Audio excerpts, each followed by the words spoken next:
This is the Big O Show.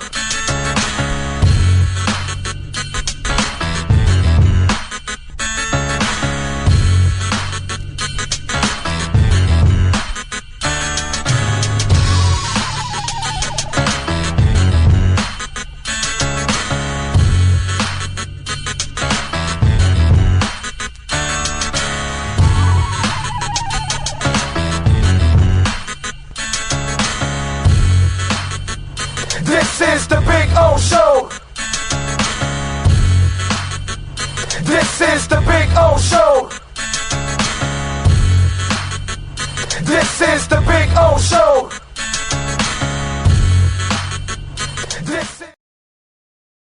There's just one place to get our lowest payment on a new Acura Integra.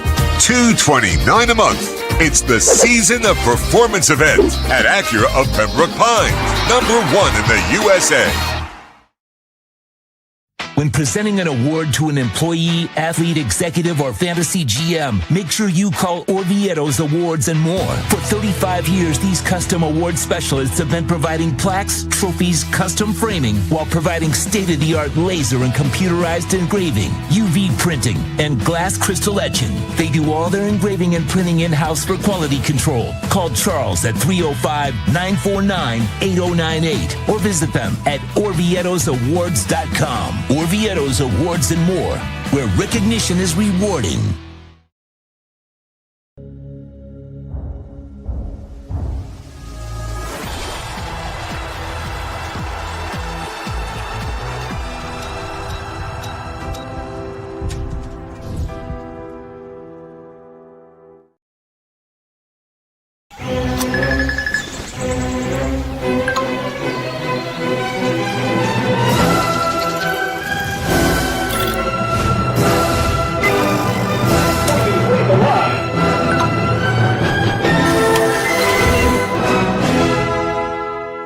Set the rhythm of your smart home with Sloman Shield Link, the new integrated smart home platform that automates your life just the way you want it. Sloman Shield Link. Be the maestro of your own home.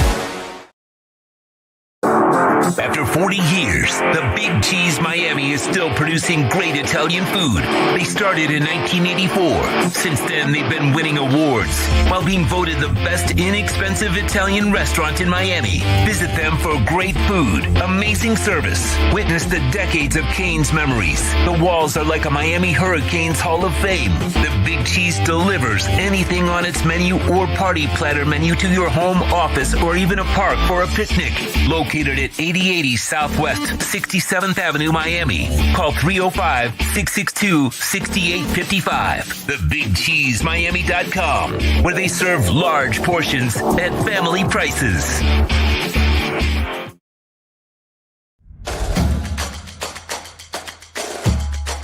Welcome to Caneswear. New store, new items, same great experience. Family owned and operated since 2010, Caneswear has the latest merchandise from the Miami Hurricanes, Miami Dolphins, Florida Panthers, Inter Miami CF, and more. Come visit us at our store in Davie on University Drive, just south of 595, or online at caneswear.com. Caneswear, the spot Miami fans shop. It's game day at Toyota of Hollywood. Our all-stars are here to give you our MVP experience. Join the fun and feast on discounts up to $4,500. Huddle up and score big on a 25 Corolla. Not $26,000, $17,988. It's a tailgate party you don't want to miss. So gobble up the savings at the #1 volume Toyota dealer. Toyota of Hollywood on 441 between Hollywood Boulevard and Sheridan Street. Open till midnight. For over 16 years, EJDConstruction.com has provided South Florida residents quality craftsmanship, accurate project management, and exceptional service. That's why EJDConstruction.com is an A-rated member of Angie's List and the Better Business Bureau. When you're looking for the right custom home builder for additions or home remodeling, please call my friend Eric at 305-433-4843. That's 305-433-4843 for EJDConstruction.com.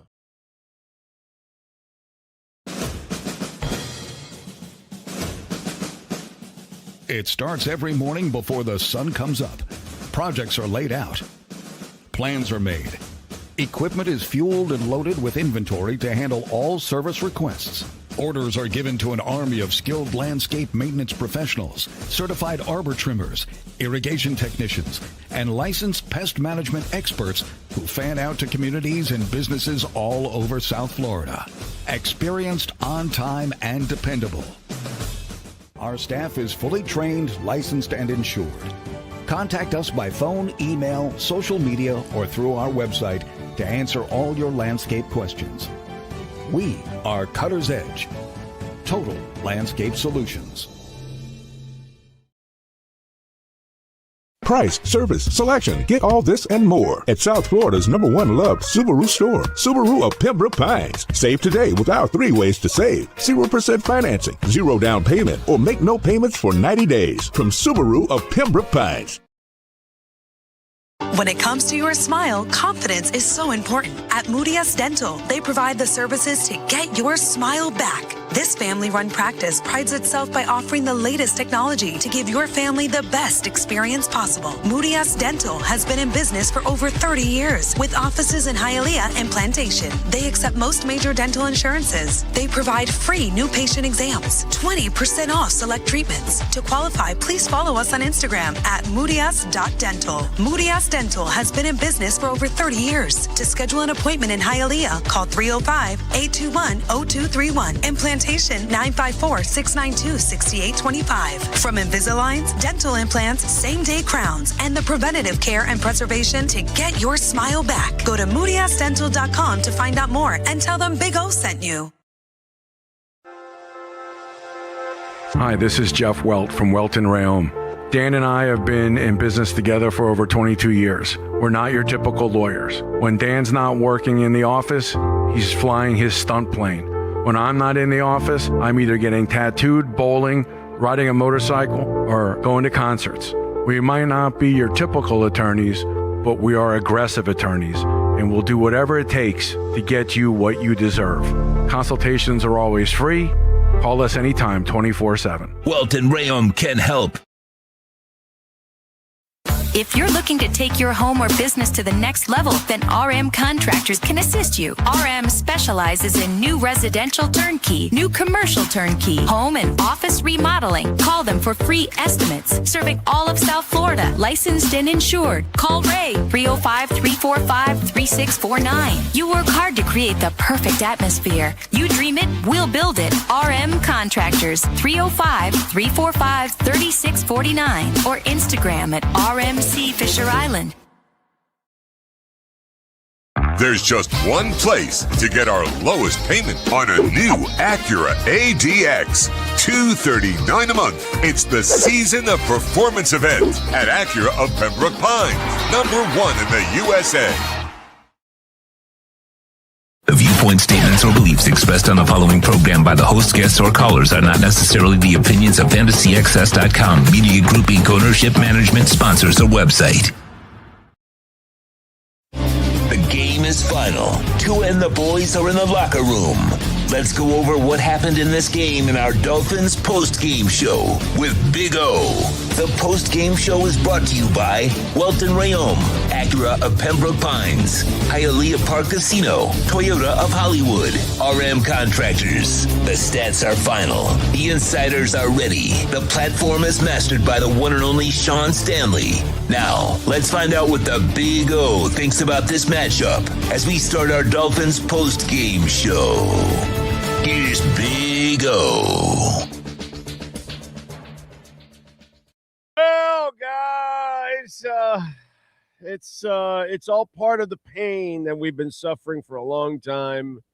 And today was another chapter of, the losing streak. Then you get a winning streak, and now you start another losing streak to end the season. It's Dolphins being so Dolphins. And it's what we witnessed today. And if you wanted to point to the situation where it all kind of started, you're down by 10. And how is it that you respond with a rookie quarterback Your running game has been working. It has actually, done a really nice job, even busted a 50. One of your touchdowns is from a 50-yard run from the one and only Devon Achane. What do? You abandon the running game and you put the Rook into a position where he's got to throw it 3 straight times, and it's just these are the constant things. And so many things I can. Yeah, the poor kid throws an interception down the sidelines, and it's a high point ball to Waddle. How many times have we talked about this on the show? Is Waddle a guy that high points the ball? I'm sorry. Help me out here. Is he? No, he's not. He's a space guy. He uses his speed. He's not a guy that's going to fight with you in the air for the football. Never has been. Never will be, never ever will be. That's not his game, but yet you still call the play. Do I blame it on the kid? What did I tell you today? What did I tell you throughout the week on the show? I am not holding a damn thing against this kid today.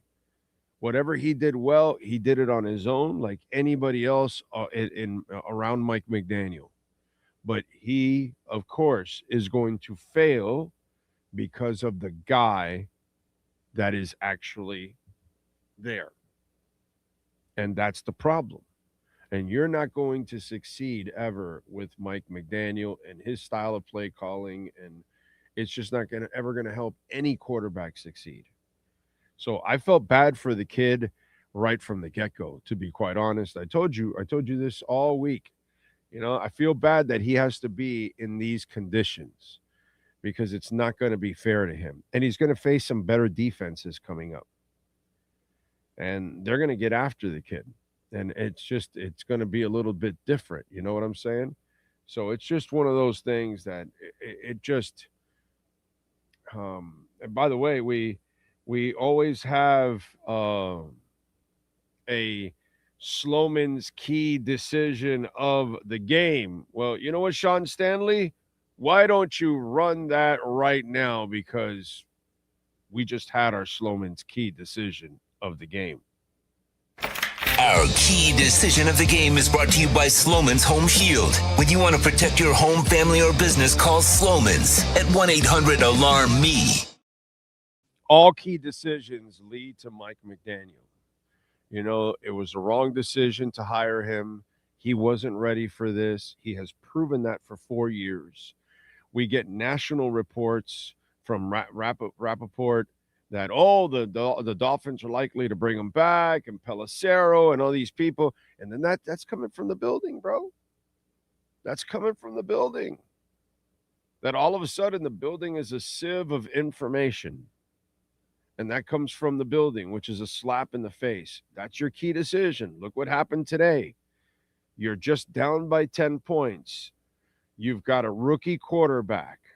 The last thing you want to do is put the burden on that. And let me tell you, the offensive line a lot of times, especially in that first half, did a marvelous job of blocking, pass blocking. And there was some desperation from those guys that they wanted to give the Rook a chance. You know what I mean? But in the end, you're going to become what you are.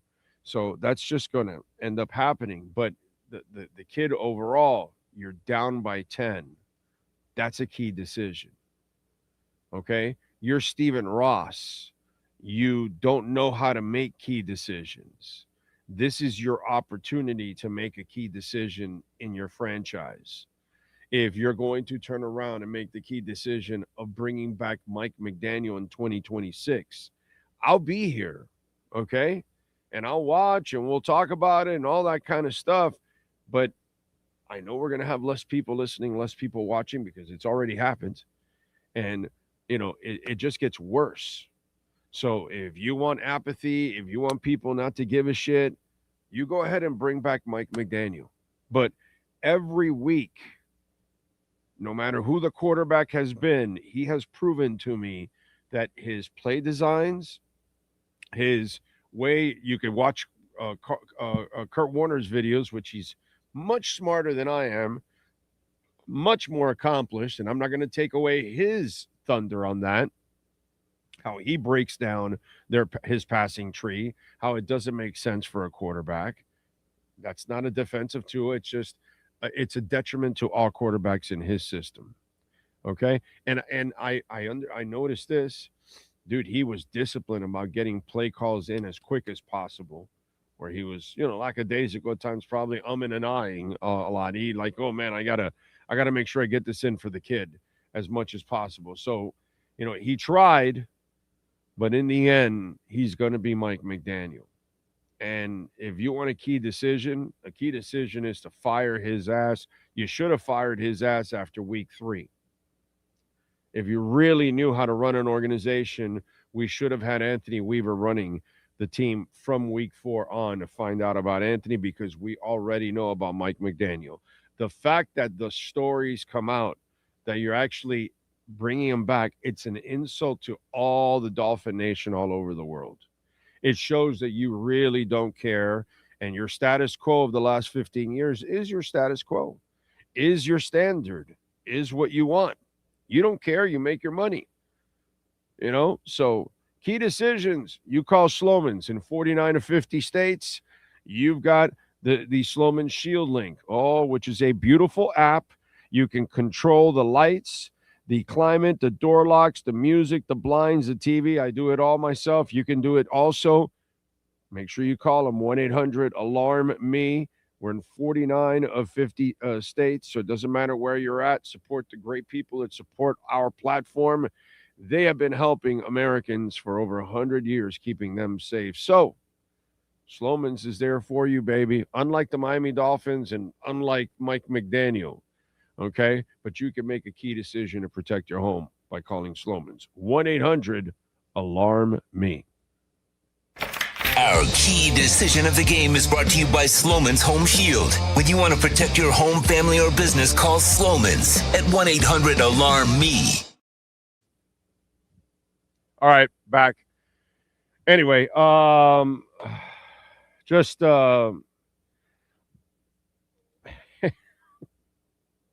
it's just like I've got like so much anger in me, and and frustrations, and I've been at this for a long, long time. And just to, I want to see a light at the end of the tunnel, and you're telling me that you're going to bring back Mike McDaniel.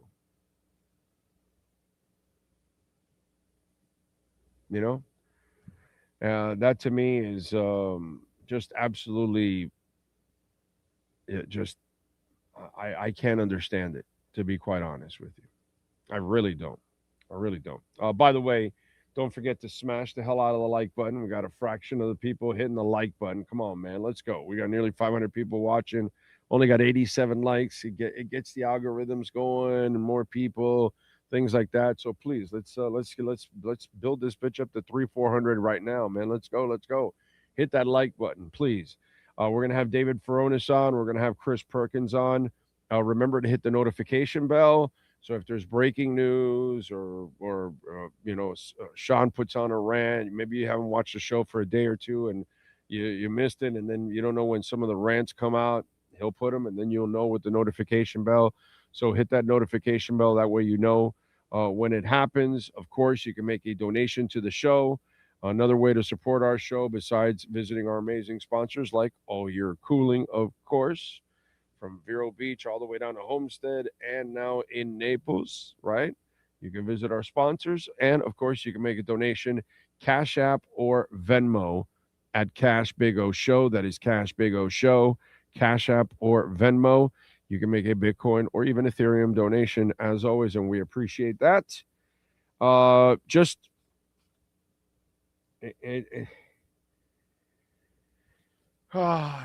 It's a frustrating moment, right? Because you know that you and I are watching because we love the team. We know that there's no playoffs on the line, but we're trying to grasp for something in the future, something to feel good about, and I can't feel bad about yours. You know what I mean? He's got to make some mistakes. The ball he threw in the middle, and they made a play on it, and it ended up intercepted. I don't blame him for the second interception because I blame a stupid coach for putting a player in position that can't make a play, and then you make a quarterback throw a ball to a player that can't make a play in that position, so then you put him in position to fail, which is things that I've explained with Tua, but the Tua haters, they don't see anything except their Tua hate. So when you explain it maybe for viewers, which happens to Tua all the time, or whoever, Huntley, or whoever plays under this clown, and all we watch, is we want to feel better for something for next year. For Patrick Paul, we want to see Savanaya. We want to see, Ewers play well. We want to see things that, players that we know are going to be here next year. That's what we're looking for at this point in time. Why the hell are you and I watching? It's not like we're hoping that they win, that they play well, because it sucks that we're watching. We're spending our time. People are spending time to go to the stadium, travel to the stadium, tailgate at the stadium, spending a lot of money, and they're going there because they want to win. You know what I mean? So we see a 45-21 defeat, and they got a garbage touchdown at the end, which our franchise is so good for our quarterbacks and our team always to pick up garbage touchdowns where so we can buffer the score a little bit better. So we're watching because we want to have something to think about. So all we hear in pregame is that you're bringing back this clown, and then we watch this performance against a bad team, by the way, against a bad defense. An opportunity to actually win a game, because this is one of your easier games, actually. So it's just, that's the only reason you're watching, the only reason I'm watching. Even Theo Weiss is playing. We saw him in the preseason. We're like, okay, I get it. You're using your practice, your what's it called? Practice squad player at quarterback. So use his receiver. That's a oldest thing is time, that there's usually a connection and sometimes you bring up. But plus the kid has a little skills. So you won't even see that, but it's just tough to feel good about anything overall, or even for individuals, when the leadership above it is just not good enough.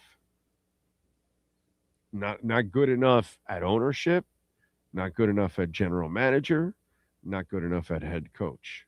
So if these levels are not good enough, you tell me, how are players supposed to succeed? That's makes no sense. And that's where we're stuck in the abyss. Basically, that's kind of where we're at. We're always stuck right in the middle. That's where we find ourselves. 6 wins again. We'll see. Can they win 1 more, 2 more, whatever? Is that what they're aiming for? It just it's really frustrating. It really is, man. Cash App or Venmo at Cash Big O Show. That is Cash Big O Show. Cash App or Venmo, and you can make a Bitcoin, Ethereum donation as always. And thank you out there. We start off with the great Anthony Lizzie. He said, fault all around. D was awful against a good offense as usual. McDaniel got pass happy again, just like you said he would. Rip it apart and start over. Thank you, Anthony. Appreciate that, sir. Thank you. The great Adam Pinkser out in Indianapolis. It doesn't matter who the QB is. McDaniel always abandons the run. The Bungles aren't that good. This game should have been much closer. If this result doesn't convince Ross that McD isn't the answer, then we have no hope. But Ross is also a lazy owner, too, because a lazy owner would be thinking about keeping Champ Kelly there, Like, stupid. Like, dude, you need an organizational enema. You need to wipe out everyone. You need a general manager to come in. Listen, I don't care about either side on politics. I make fun of both constantly if you don't know me. But we need, the chainsaw bullshit that they brought out, these idiots at times. I hate to, but that's the reference I got to use right now, okay? So you need to bring that chainsaw to that whole organization. Okay? That's what you need. All right? And Stephen Ross doesn't understand that. Why? Why? He's the main problem of the disease. When you are the disease, you have to sell the team in order to, you understand? You need to give it to somebody else. It cannot be in the Ross family, and that's never going to happen. So it's hard to expect. Does Mike Brown for the Bengals ever get over the hump? Okay, Stephen Ross has only been at this for 15 years. Let me give you an example. All right?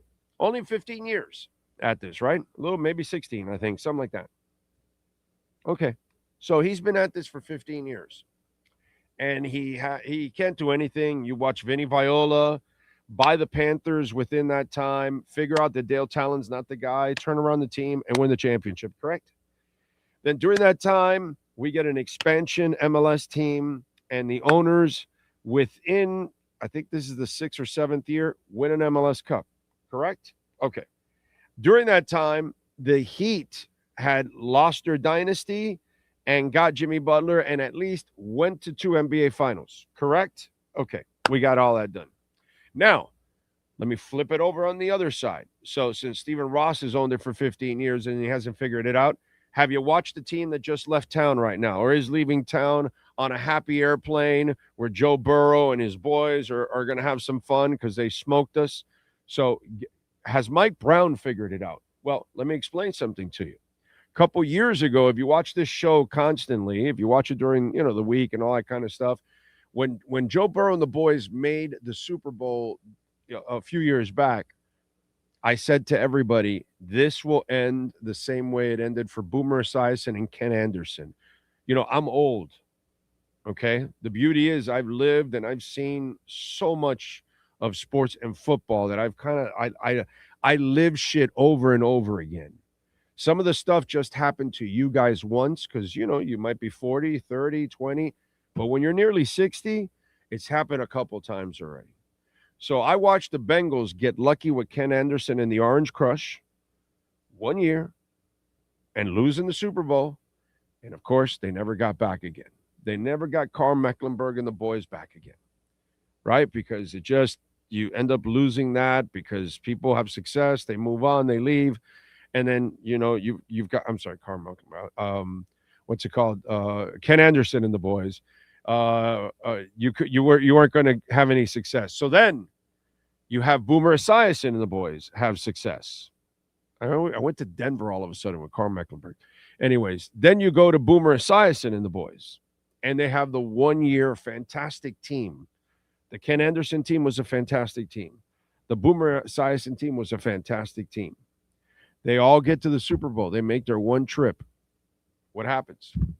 Can't keep Boomer and the boys together. Then you get now you get Burrow and the boys, and now people have to get paid, and he can't pay everybody because he won't pay everybody. His pass rusher, he won't pay. That's kind of the way it goes. It took forever to get the Burrow deal done. Then they're going to lose T. Higgins eventually, so they can only pay one guy. It just kind of tells you who the Bengals have been forever.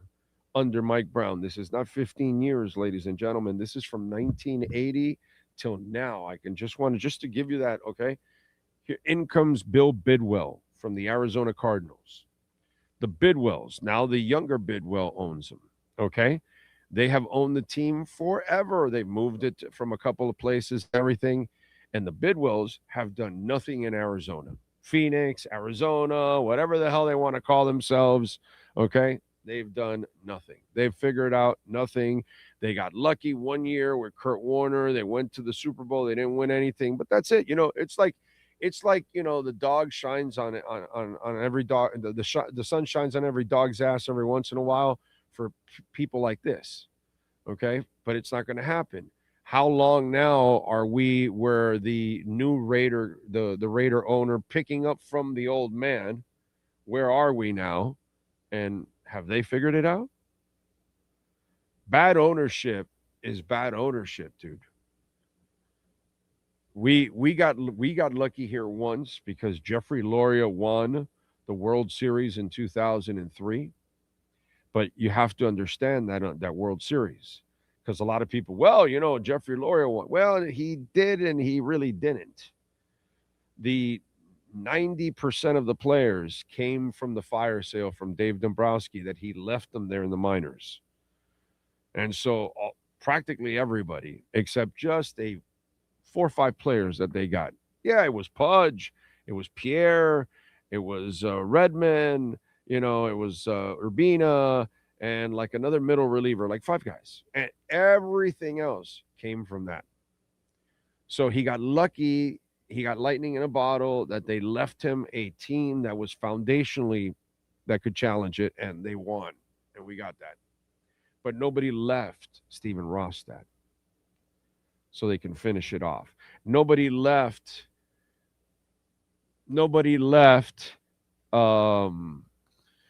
Jerry Jones and Barry Switzer, a ready-made Super Bowl team like Jimmy Johnson did. Okay, so what we had here in baseball, they had it in Dallas for a moment. And again, has Jerry figured it out? He's thrown a lot of money, a lot of hype, and Jerry never figures it out on his own, right? And that team has had some talent, actually, to be quite honest, actually, maybe even more than Miami over the last few years. But they never get over the hump. They never get it done, no matter what. Bad ownership is bad ownership. And it's kind of one of those things. And that's what we have with the Miami Dolphins, unfortunately. And it's already been 15 years that this guy continues to do the stupid shit.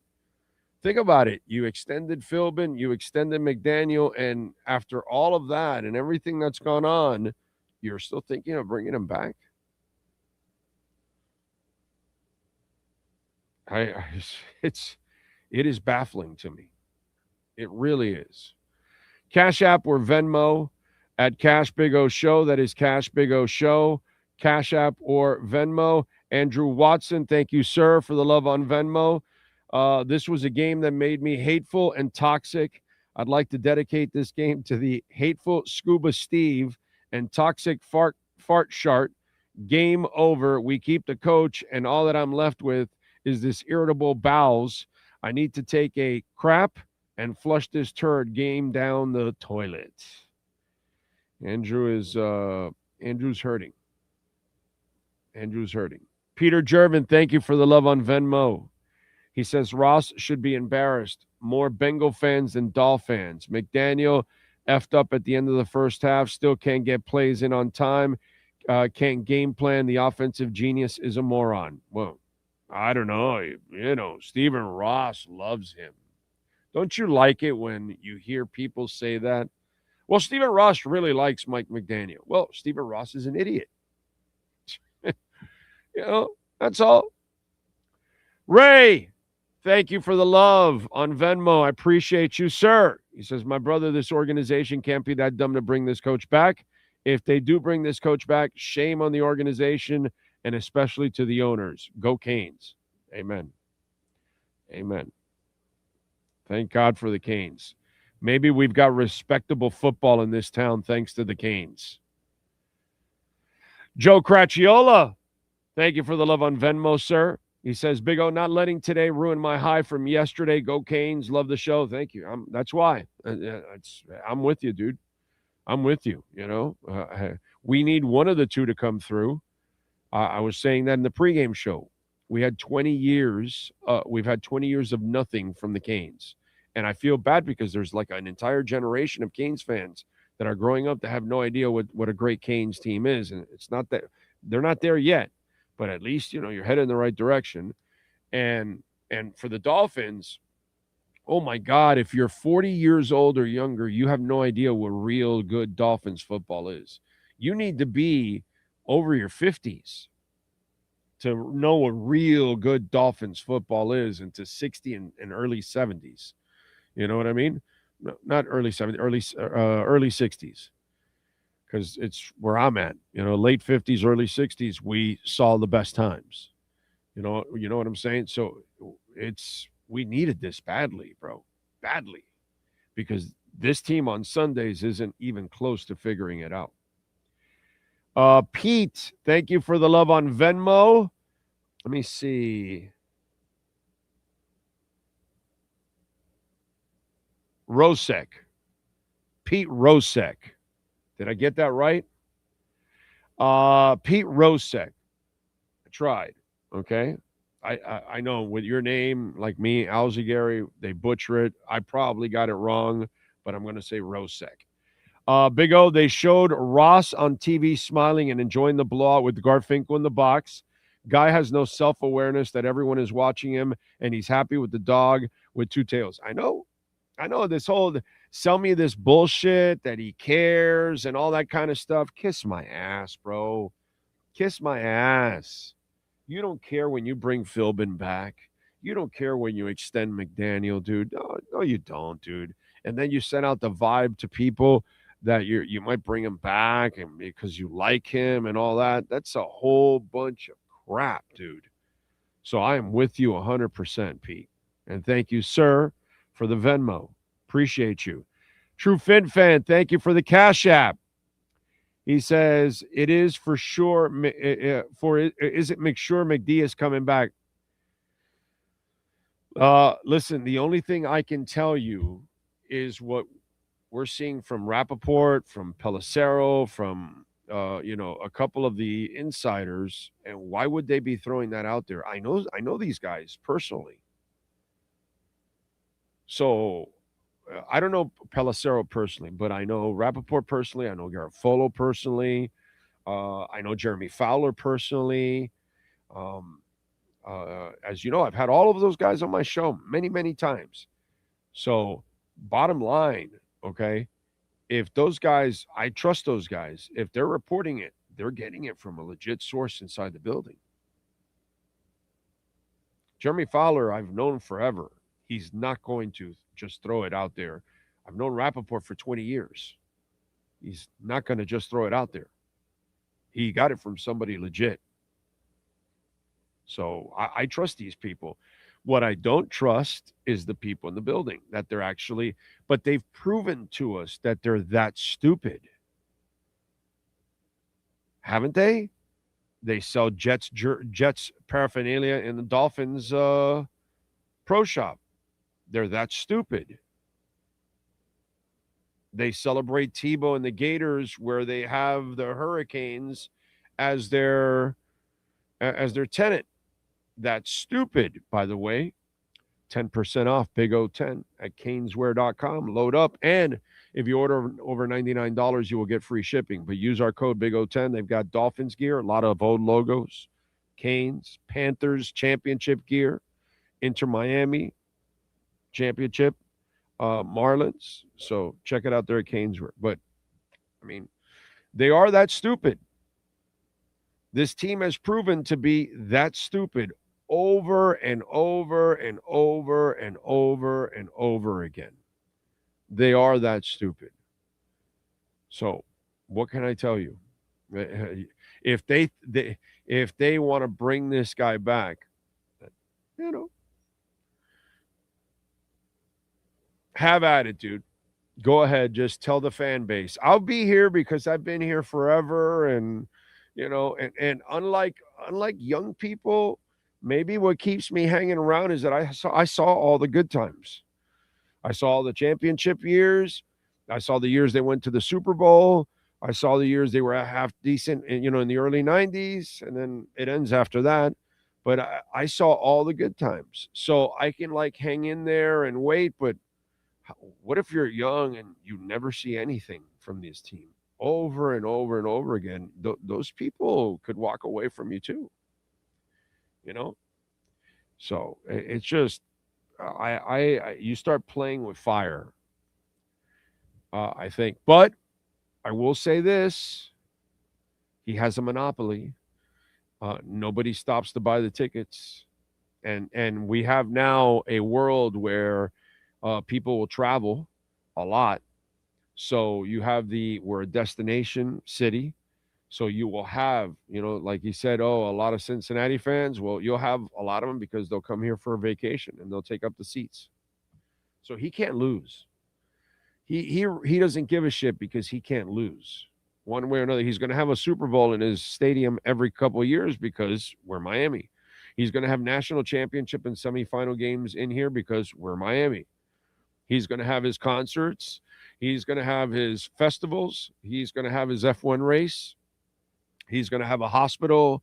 He's going to have all kinds of shit going on. And he's going to be making money over, Taylor Swift there for 4 nights. He is banking money, dude. What is it? The Walden guy from the country guy comes in for a couple nights. He's banking money. Jazz in the Gardens, banking money. Rolling Loud, banking money. Stones, banking money. That guy is rolling in the cash. He's rolling in the deep, as Adele would say.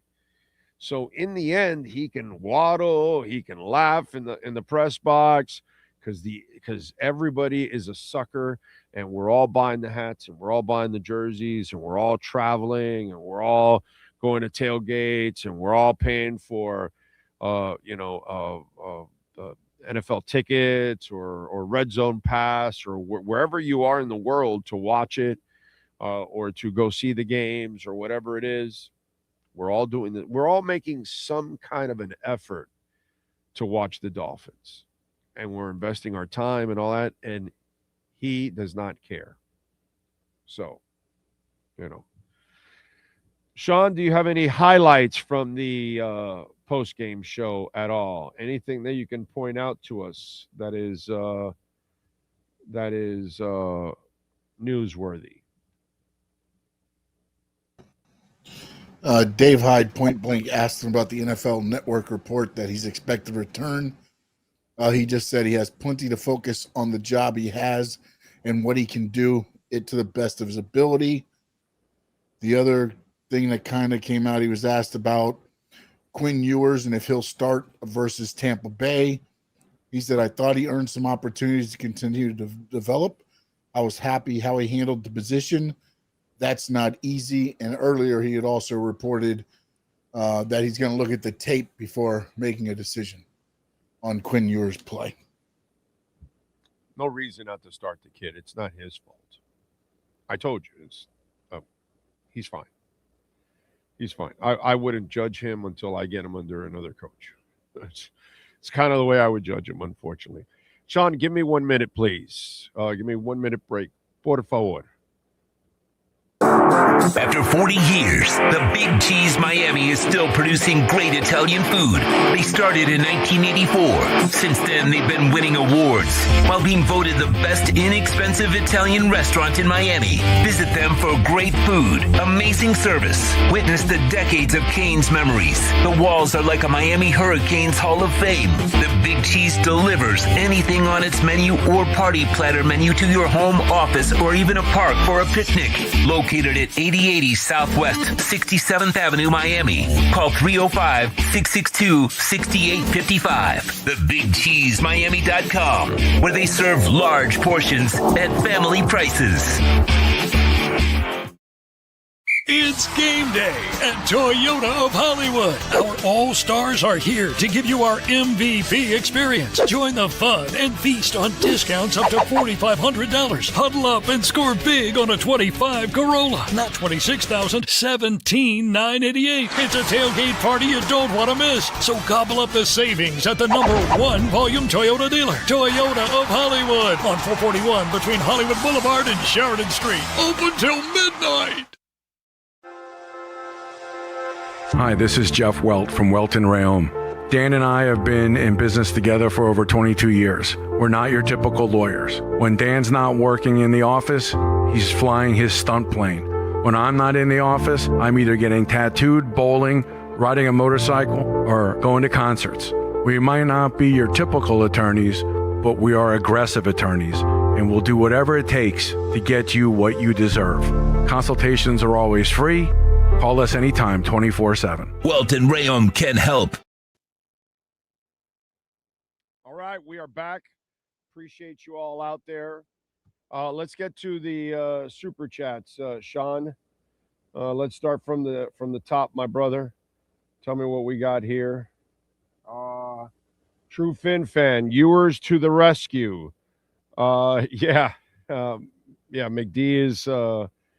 I feel bad for the kid. I mean, it's one of those things where I just don't think any player is going to excel under this person. And True Fin fan, thank you for the super chat, my brother. I appreciate you immensely. Jeremy Dorsett is next. Dolphins are going 0-6 against the AFC East next year. I don't know what it's going to be, but you can't expect a good season over the next 2 years. They're going to take serious cap hits, okay, in the process. It's more about drafting and developing, and then we got to hope like 3 years from now that they have done the right things over the next 2 years to set themselves up, 3 years from now, really. I mean, it's kind of ridiculous to think, they're going to find the right coach and GM next year, and then they're going to have a magical draft, and they're going to change everything, and we're going to become a winning team and win playoff games. And that's really hard to ask anybody to do. You know what I'm saying? Like I said, look at the track record, look at the history, look what's gone on. It is what it is. Jeremy, thank you for the love in the super chat. Very kind of you. Appreciate the support. Dan Dolphin, thank you, sir, for the love on the super chat. Says, not spending another dollar on this franchise and letting my season tickets go. Ross does not care about the fans at all. Well, that he proves. And as I've said this before, the dead whale tells you everything you need to know. He came up with his own logo. Marino said it. He'll never let that go. That's his baby. So he doesn't give a shit about our past, our history. He doesn't care that logo is a real logo. No, he cares about making money. So that's kind of why I've said the only I wouldn't say, don't go to games or whatever. But I will say this: bail on the whale, man. Don't buy anything with the whale logo on it. Send a message. That's the best message you could ever send to Ross, is don't buy anything with the whale logo. Okay, we love our Dolphins, right? I only buy classic logo stuff. If it's not classic logo, I don't want to do anything with it whatsoever. You haven't earned it, my brother. You want me to wear that shit logo? It's an ugly logo, and you don't do anything for us? F you, dude. F you. F you. I'm sorry. I'm not putting up with that. I'm not tolerating that. I think that's the best way to show your disdain and how you don't accept Ross, is by not buying, by bailing on the whale. Bail on the whale. Okay? That's what I would do. I wouldn't wear anything with the whale on it, because that's what juices him. Okay? You're wearing his logo. Even though he's going to benefit whichever logo you buy, but if you shit on his logo, that'll be a hell of a message. Okay? That'll be a hell of a message. He'll feel that. One way or another, he'll feel it. But all of you go out there and you buy the stupid new logo, and you fall right into his trap. I'm sorry to say. You know what I'm saying? You're going to change our logo, and then you're not going to, I changed the logo for the Bucks, but I won a couple championships. Okay, I changed the logo for the Patriots. I won several championships. Okay, you're going to change our logo, but you didn't do anything with it? In fact, you're making it worse and worse, because that's what we get, worse and worse. Yeah, no, I'm not for that exchange, my brother. I'm not for that exchange. So that's the way I look at it. You guys can handle it however the hell you want to handle it. Bail on the whale. Man of 1,005 holds, thank you for the love in the super chat. Ross has hurt the Dolphins too much, cost us a first and a third. Yeah, that too. Kept coaches around too long, had a celebration for an opponent. Ross needs help. Yeah. but we can't do anything. We can't get rid of the owner, bro. We can't get rid of the owner. Thank you, my brother. Ricky 1170, thank you for the super chat. Says, I'm like you. I've been a fan since 83, coming here from Cali. How much of this are we going to take? Fire this guy already. I mean, you, sir, have a brain. I know I have a brain that I can figure out that guy's not the answer. And yet you still keep him around. I don't get it, my brother. I don't get it. And how do you tell the fan base? You know what I mean? How do you tell them that you're bringing this guy back, dude? Where does that? Although over the last couple of weeks, because of the win streak, I had a couple of you suckers that were falling into the trap of Mike McDaniel. And as I want to remind you all, since I have you here, okay, nothing is more Dolphins than what's going on now, of course, because what's going on now has been going on forever. And I went back to 2005, where the team won 3-7, went 3-7, then won 6 in a row. In 06, they went 1-6, then 5-1, then 0-3. In 08, 2-4, 9-1. In 13, 3-0, 0-4, 5-2, 0-2. In 16, 1-4, 9-2, and the 2 were the Baltimore New England ones. In 17, they start 4-2, they end 2-8. In 18, they start 4-2, they end 3-7. In 21, they start 1-7, they end 8-1. In 22, they start 8-3, they end 1-5. In 23, they start 9-3, they end 2-3. In 24, they start 2-6, they end 6-3. And this year, you had the losing streak, the winning streak, and now you're on a losing streak. And some people act like, this is so, this is what they've done forever. And it doesn't matter who the coach is. It doesn't matter if it's Wani running his fingers through his hair. Doesn't matter if it's Shula. Doesn't matter if it's JJ. Because the back end of Shula, that was happening too. Where they went 9-2 and then they went 0-5. Okay? I remember it. This Dolphin stuff has been going on forever. Forever. Doesn't change. You could change the coaches. You could change the owners. You could change the GMs. You can change the quarterbacks. You can change the running backs. You change everything, and it always happens. It's crazy, man. Crazy. Anyway. Let's see who else. Jeremy Dorsett again. WrestleMania 28 was their future WrestleMania. Is there going to be that stadium that you can thank Stephen Ross for that? Not the Dolphins. You got to fill me in on that whole WrestleMania thing. That went over my head. I think the gist of it is you can thank Stephen Ross for all the extracurricular, but not the actual play of the Dolphins. Oh, okay. I believe that's because WrestleMania 28 was there. They'll probably get a future PLE, but not the play on the field. I get it. And Jeremy loves wrestling, obviously, like you. So I get it. So we could thank him for, me going to the Stones concert, me seeing Green Day there, but not for Dolphin football. Me going to watch the Canes, we can thank them. We could go watch a couple tennis matches, which is a fabulous, fabulous place to watch a tennis tournament. It really is a cool place. They do a great job there. So, yeah, you're right.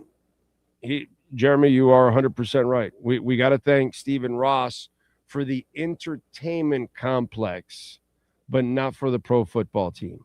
I got you. Hey, our Colombian community. Hey, listen, you got to go to like McDonald's or Burger King, and then you see the kids and they're going through all those tunnels or whatever like that. Well, thanks to Stephen Ross, he created one for adults. And our Colombian community loves to use Hard Rock Stadium in the same way you send your kids to McDonald's to have some fun in those tunnels. So there's a lot of entertainment that Stephen Ross is providing. That is strong. That is strong. That is strong, okay? So, and I get it. A lot of those Colombian soccer fans, they probably, as kids, were walking through those tubes in McDonald's, and then they elevated their game when football came around, and they said, I've done this before, and there you go. You know what I'm saying? Can you imagine all those dudes walking through there? Did they have a lighter on? Come on, join us for the soccer game. We'll have a great time. All right, here we go. Man of 1,005 holds, Gesicki. Another one that dummy let go. Fire him. Yeah, that Gesicki and doing the giddy and everything, or gritty or whatever it is. That was fantastic. That was awesome. That was fantastic. Akini had no quarterback last year, scored 9 touchdowns. They bring him here with Mike McDaniel, and the guy can't catch a pass. I mean, after 2 years and a half of McDaniel's tutelage, Skylar Thompson couldn't even hand off. Can you imagine how discombobulated Ewers will be by the end of next season? He'll be handing off to the team's linebacker on the other side of the field. Hike. Wait a minute. It's over there, not here, I mean, once you're a quarterback for McDaniel, you're like Scarface. There's nothing you can do to me that McDaniel has not done already. And that's where Tua is right now. He's battered, bruised, he's all screwed up, and and wherever he goes next year, he'll sit down and have an interview. Tua, this is going to be tough. He's going to go, there's nothing you can do to me that McDaniel has not done already. It's going to happen. It's going to happen. Cash App or Venmo at Cash Big O Show. That is Cash Big O Show. Cash App or Venmo. You can make a Bitcoin, Ethereum donation. Of course, you can send in your questions, comments, insults, all kinds of good stuff. We always appreciate that immensely. Thank you all out there for your support. Sean and I truly appreciate it. Let's see what we got here. Big O to your producer, Sean. He censored this one. If Brock Lesnar, Dwayne The Rock Johnson, and Monty Brown played for the Dolphins, they would all walk out on the team to look at AJ Francis. Yeah, they would. They would. Because AJ Francis was a former Dolphin that turned wrestler, correct? I followed that one, right? Is that what it is? I got that one. But I got that one only because I'm also a Dolphins fan. So I remember AJ Francis, and I know his story and all that kind of stuff. So I remembered that. Okay? You can't do to me what Dolphin history has not done already. All right. Kosa says the Miami Dolphin franchise has regressed with McDandy as head coach. Yeah. Jake Vasquez says, I can see it now. Ewers just walking to Christian Gonzalez saying, here you go, Mystic Mike told me to hand you the ball. Seti says Tua should have kept his mouth shut. McDaniel would have thought he was a horse and let him go.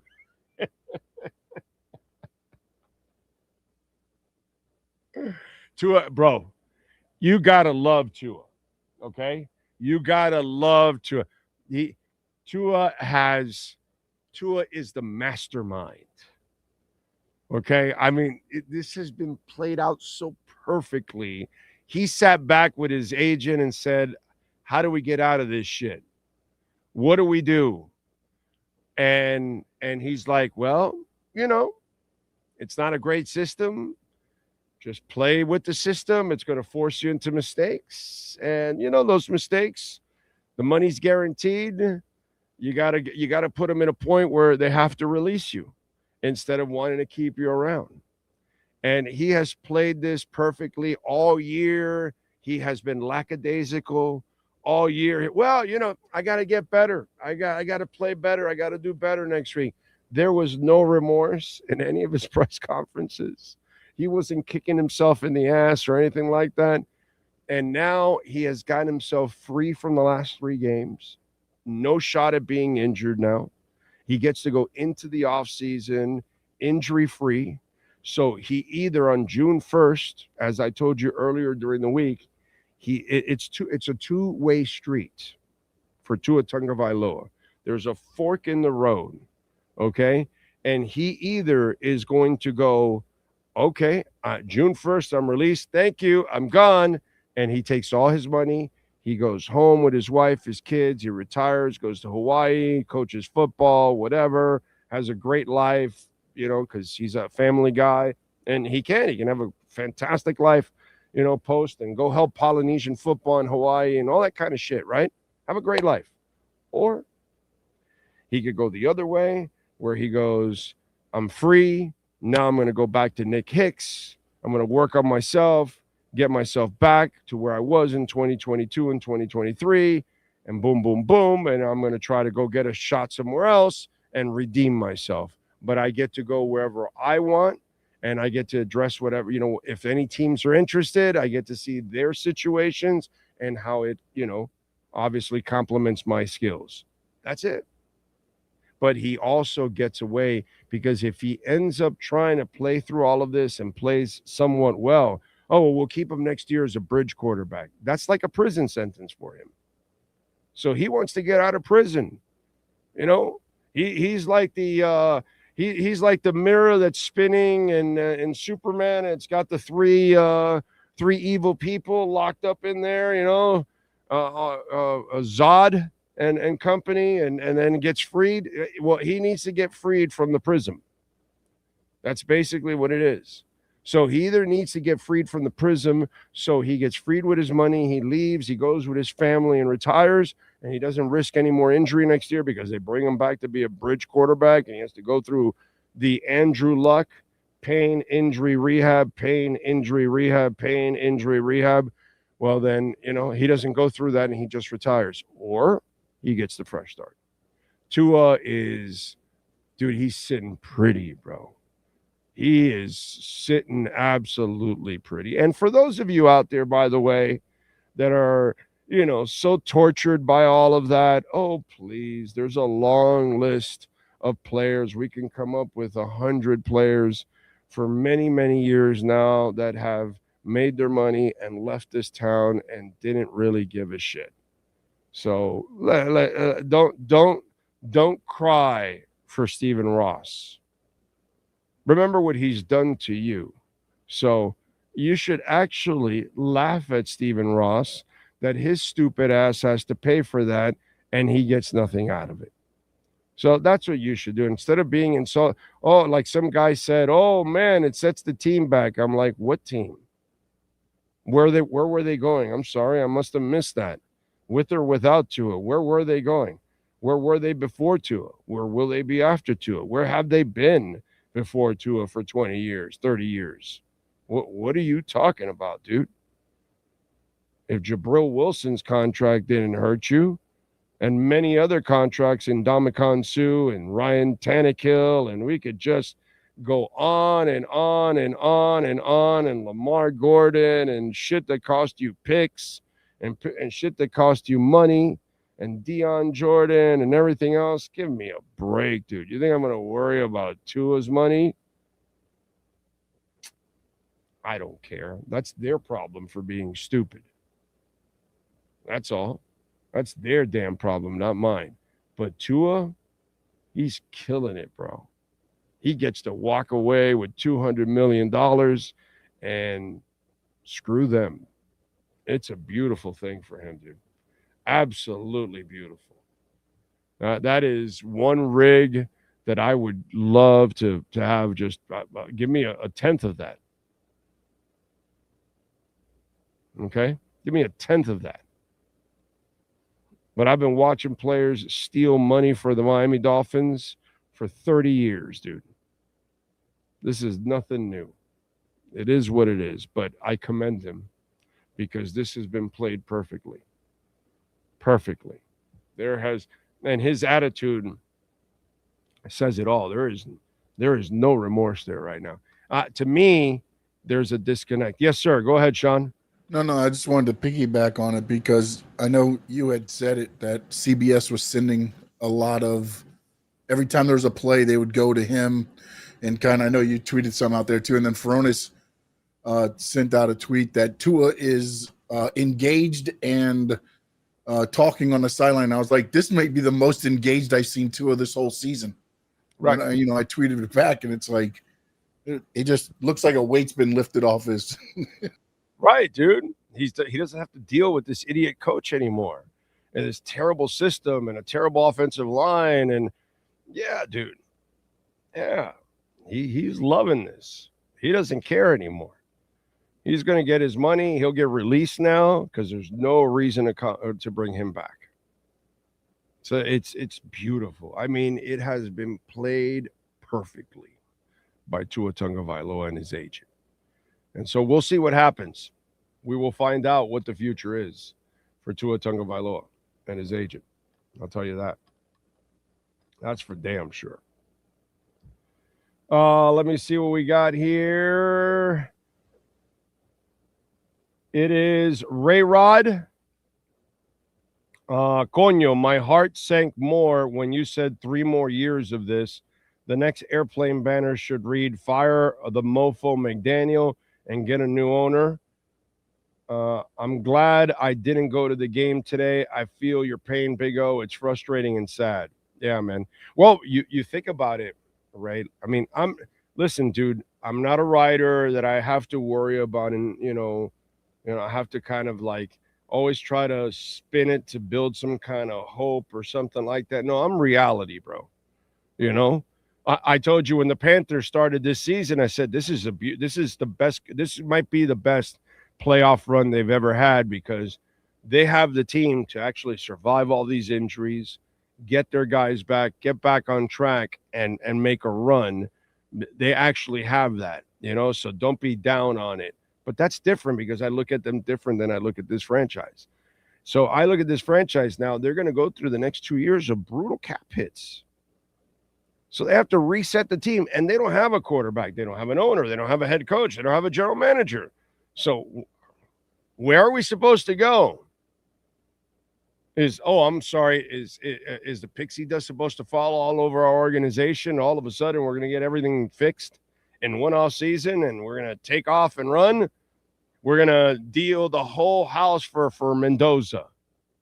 I mean, it's so, yeah, unfortunately, we're probably in for a couple of years of rebuild. And in year 3, we won't know what we have. We won't know if we have like a bright future or the same kind of future and past that we've had, or even a worse one.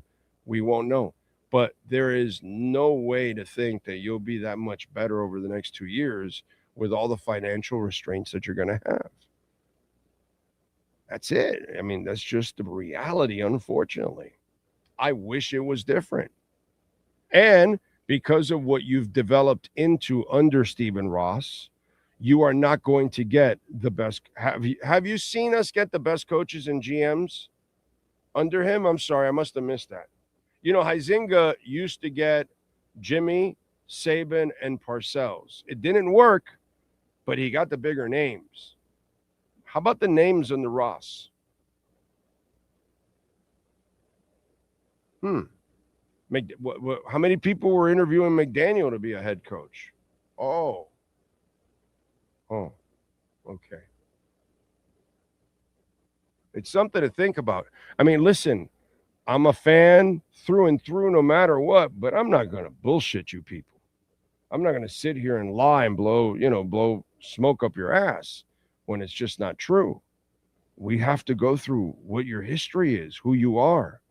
So then all of a sudden, and then I get this, well, not that I even want Tomlin, but just out of curiosity, if Mike Tomlin gets fired, do you actually think the Miami Dolphins will be at the top of his list?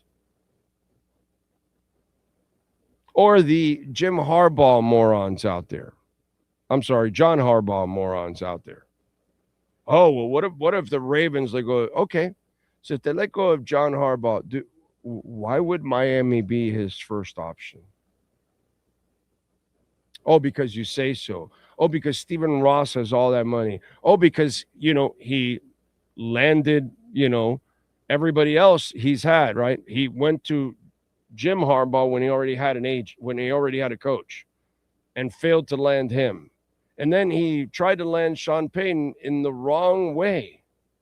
And everybody else is watching this. And then he cost your team a first and a third. So then if you're a GM and you're a coach, bro, what is this owner going to do next?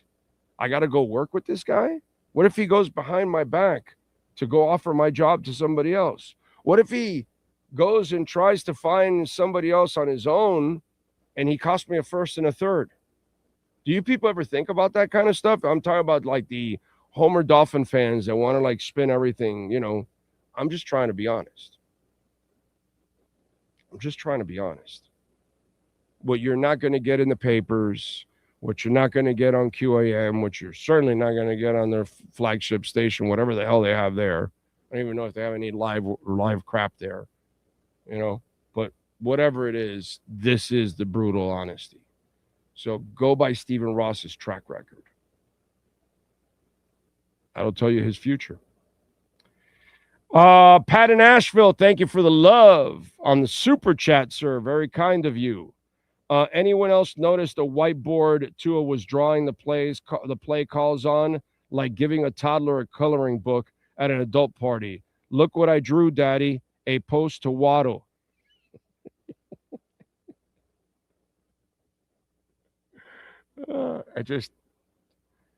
Pat, like I've said, if you're a quarterback, you're at a detriment with that guy coaching you. Cash App or Venmo at Cash Big O Show. We love the super chats, but we always encourage Cash App or Venmo because the show keeps 100%. YouTube takes 30% of the donations, but we appreciate the super chats. All right, but thank you. Hirsch 1206. Thank you for the love in the super chat. Big O, please explain why South Florida blindly supports mediocre NFL football for 3 decades, but abandons everyone else second they start to suck. I'm beyond fed up with the Dolphins. Well, no, the Panthers weren't getting any support like they are now until they actually proved that they won. Okay? And by the way, Inter Miami was not selling out anymore. Even with Messi and all that, they weren't selling out. There was tickets available for the MLS Cup. The MLS Cup, the final, was not sold out in South Florida. And they're moving to a bigger stadium. Okay? So I think what has helped football is the older fan base, that they have been the pillars of the season tickets and things like that. To me, I'm most impressed by anybody that's under 40.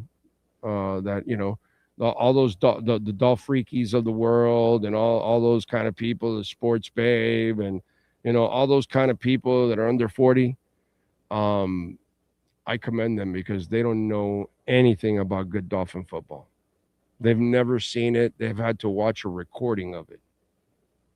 If you're under 40, you don't know shit about what's real Dolphin football. That's screwed up, dude. And those are the best fans because they've never experienced anything whatsoever. It's crazy. I commend those people. So yeah, it's a weird dynamic. It's a weird dynamic. Johnny, thank you for the love in the super chat. He says, you're right, Big O, most likely a top 5 pick for years. And maybe that's the bright side of it. The question is, will you make the right pick? Ronnie Brown, right pick. Jake Long would have been the right pick, but he didn't finish here, and he had all the injuries. Deion Jordan, Tua. What happened to all the top 5 picks that you've had recently? None of them have lived up to what you wanted out of it in top 5.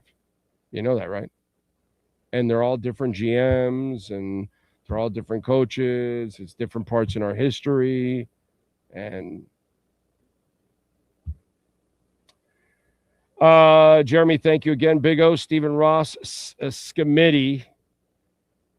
is still alive and well in 2025. The Scammitty, yes, the Scammitty is, they are scamming everybody in South Florida. Johnny says, if Jets get even just a decent, Fins are done. Well, who cares? Fins are done anyways, dude. The Patriots are, and the Bills. Who cares about? I don't care about third place, dude. You know what I'm saying? I'm not worried about that. And the Jets and the Dolphins and the Browns and the Raiders and the Arizona Cardinals, they're all the same shit. They have a different logo, but they're all the same shit. There's like nothing different between them whatsoever. So if we're going to be honest, right? Cash App or Venmo at Cash Big O Show. That is Cash Big O Show. Cash App or Venmo. Stephen Baker, he says, I have watched the Kurt Warner videos too. How do we know that the play design issue is not on the receiver? Either way, coaching issues. Yeah, and that's why you hear it from a guy like that knows exactly what he's talking about more than you and me. He can decipher the dysfunction a lot better than you and I.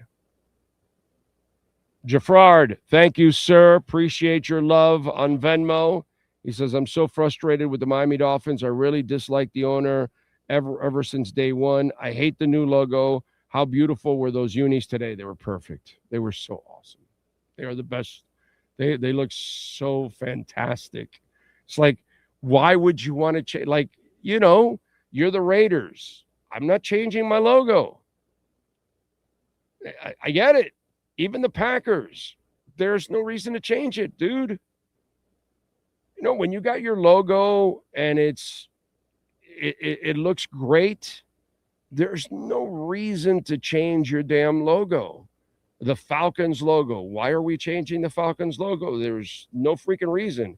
The Falcons logo looks awesome in a black helmet. It looks fantastic in a red helmet. Why am I changing the bird? No, I'm not doing that. There's something about tradition, and there's nothing wrong with that whatsoever, dude. I just don't understand it, and it's just a slap in the face of fans. So, Anyway, and he says, that was the highlight today. I should have gone surfing. Good for you, my brother. Pete said, thanks, Big O. You got my last name perfect. Whoa. Thank you, sir. Appreciate you. How about that? Not easy, but we got it. All right. Good job. Thank you, sir. That was very nice of you. Very kind. On the super chat, the Bug Mike says, Big O, you had me on the hopium years ago when you said the Dolphins front office was, yeah, I know, dude. I was hoping that they would be good and they were headed in the right direction, but they lost their way, let's talk a little bit about that, because obviously I was a supporter of the front office, and obviously I was wrong how it ended up with the front office. And I'll tell you where it went wrong for them more than anything else. A couple years ago, they came up with one of our best rosters in a long time, dude. 15 years plus, 20 years. So you had a pretty damn good roster. The main mistake they made was they hired the wrong two coaches. First of all, you hired a guy that before you shook his hand and signed that contract, you should have had an understanding of the tanking that you wanted to do that year. So as a front office and as an owner, Bubba, come on. You mean before we sign this contract, we're not going to talk about, hey, listen, we're not trying to win this year. This is a rebuild year. Are we understanding this, Brian Flores? You don't do this after you signed him. No, you do this before. So you have a gentleman's understanding that you're looking to purely rebuild this year. We're not trying to win games whatsoever. That's a grave mistake that you made right there. And then you went on to hire a guy that was divisive.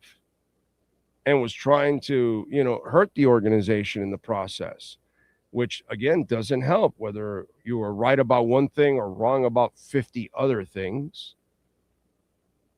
Okay. These are mistakes. Then you hire a guy that nobody wanted. And there's a reason that nobody wanted him, because he wasn't ready for this. And we've watched it for 4 years.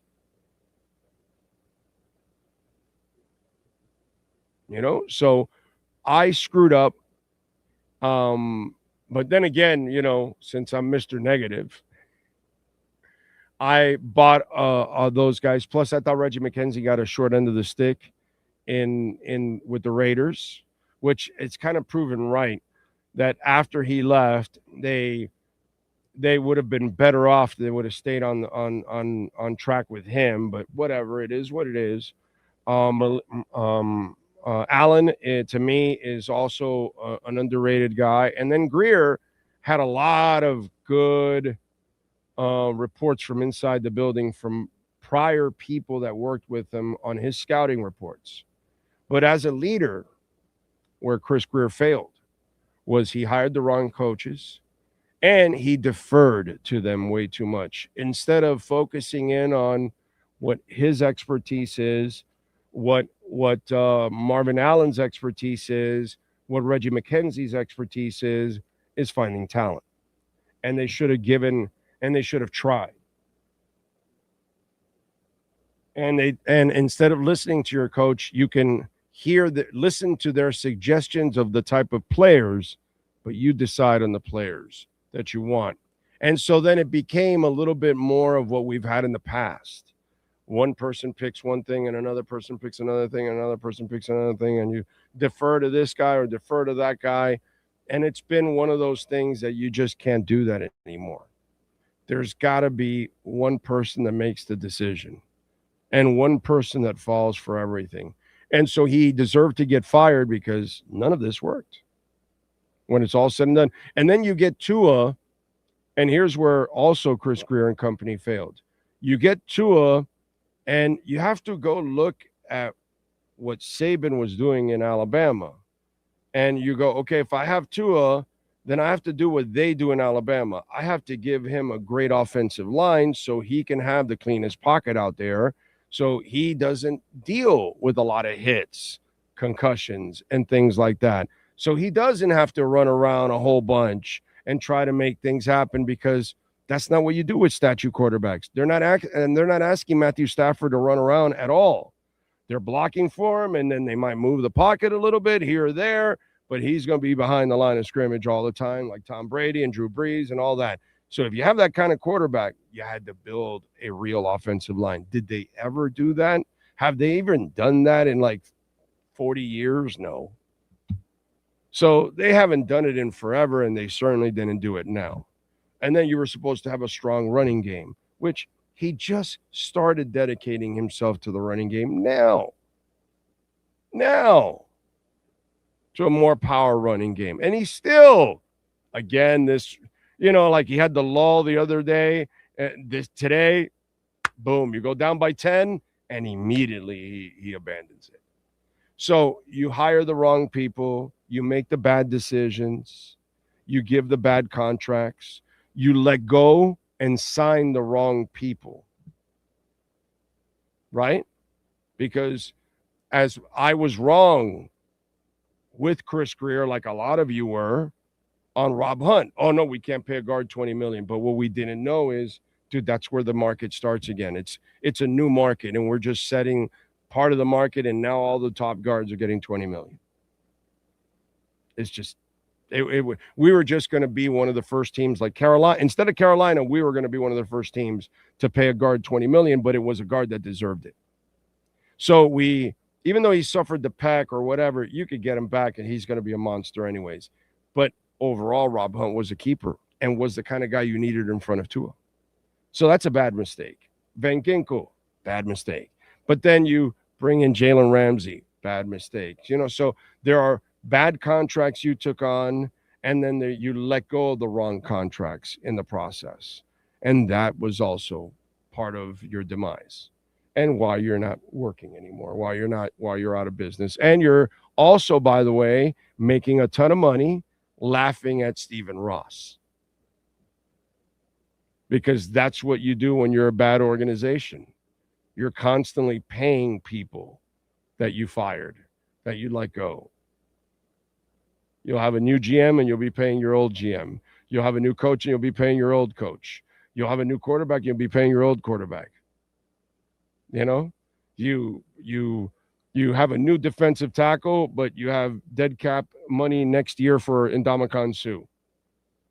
You know, that's kind of the way it goes for Stephen Ross. That's been his MO. But this is where they screwed up.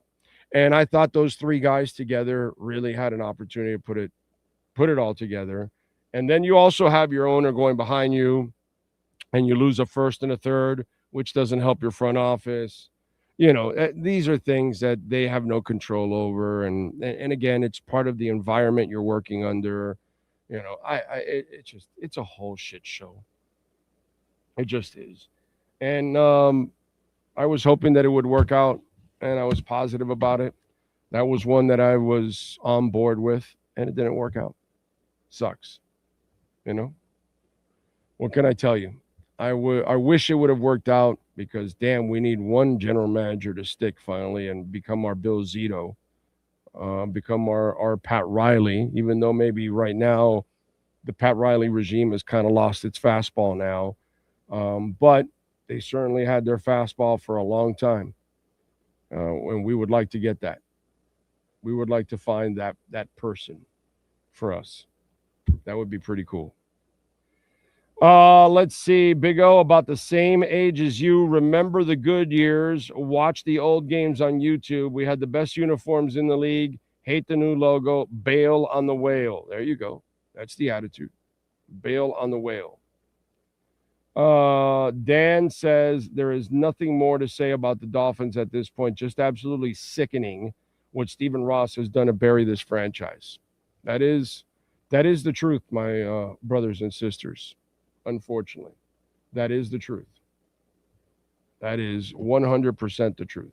By the way, Acura Pembroke Pines, that is the tooth. They are the tooth. Oh, baby. Nobody better. Number one volume sales dealership in the Southeast United States. That is the truth. Right there.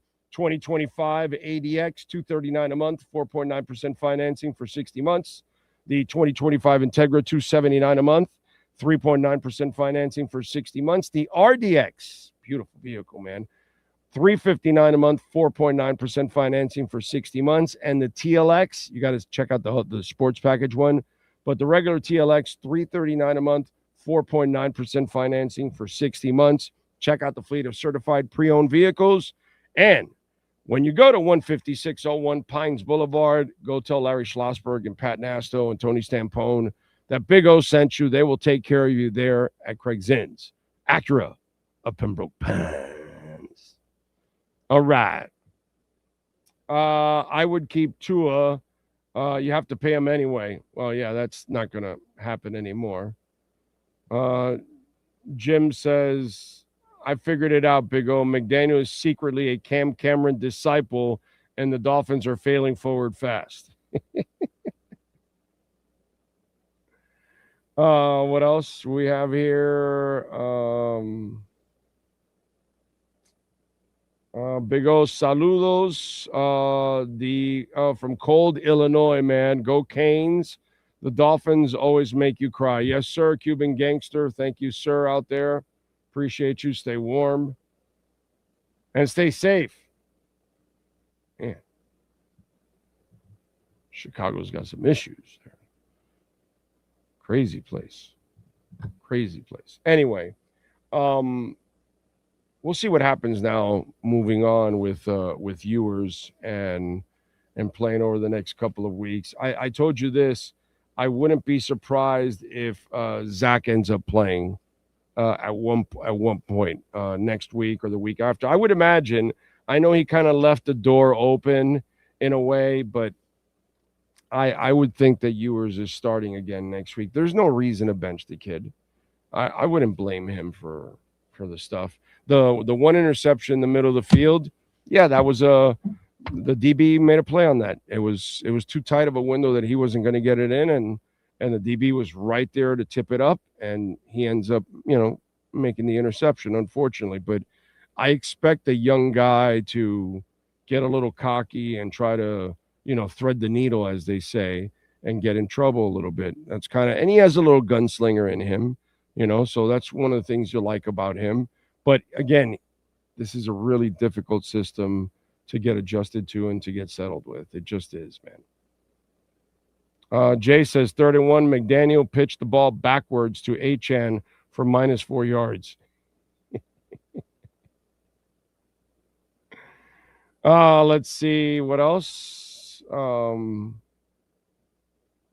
Living in Broncos country, watching a real coach turn his team around. Yeah.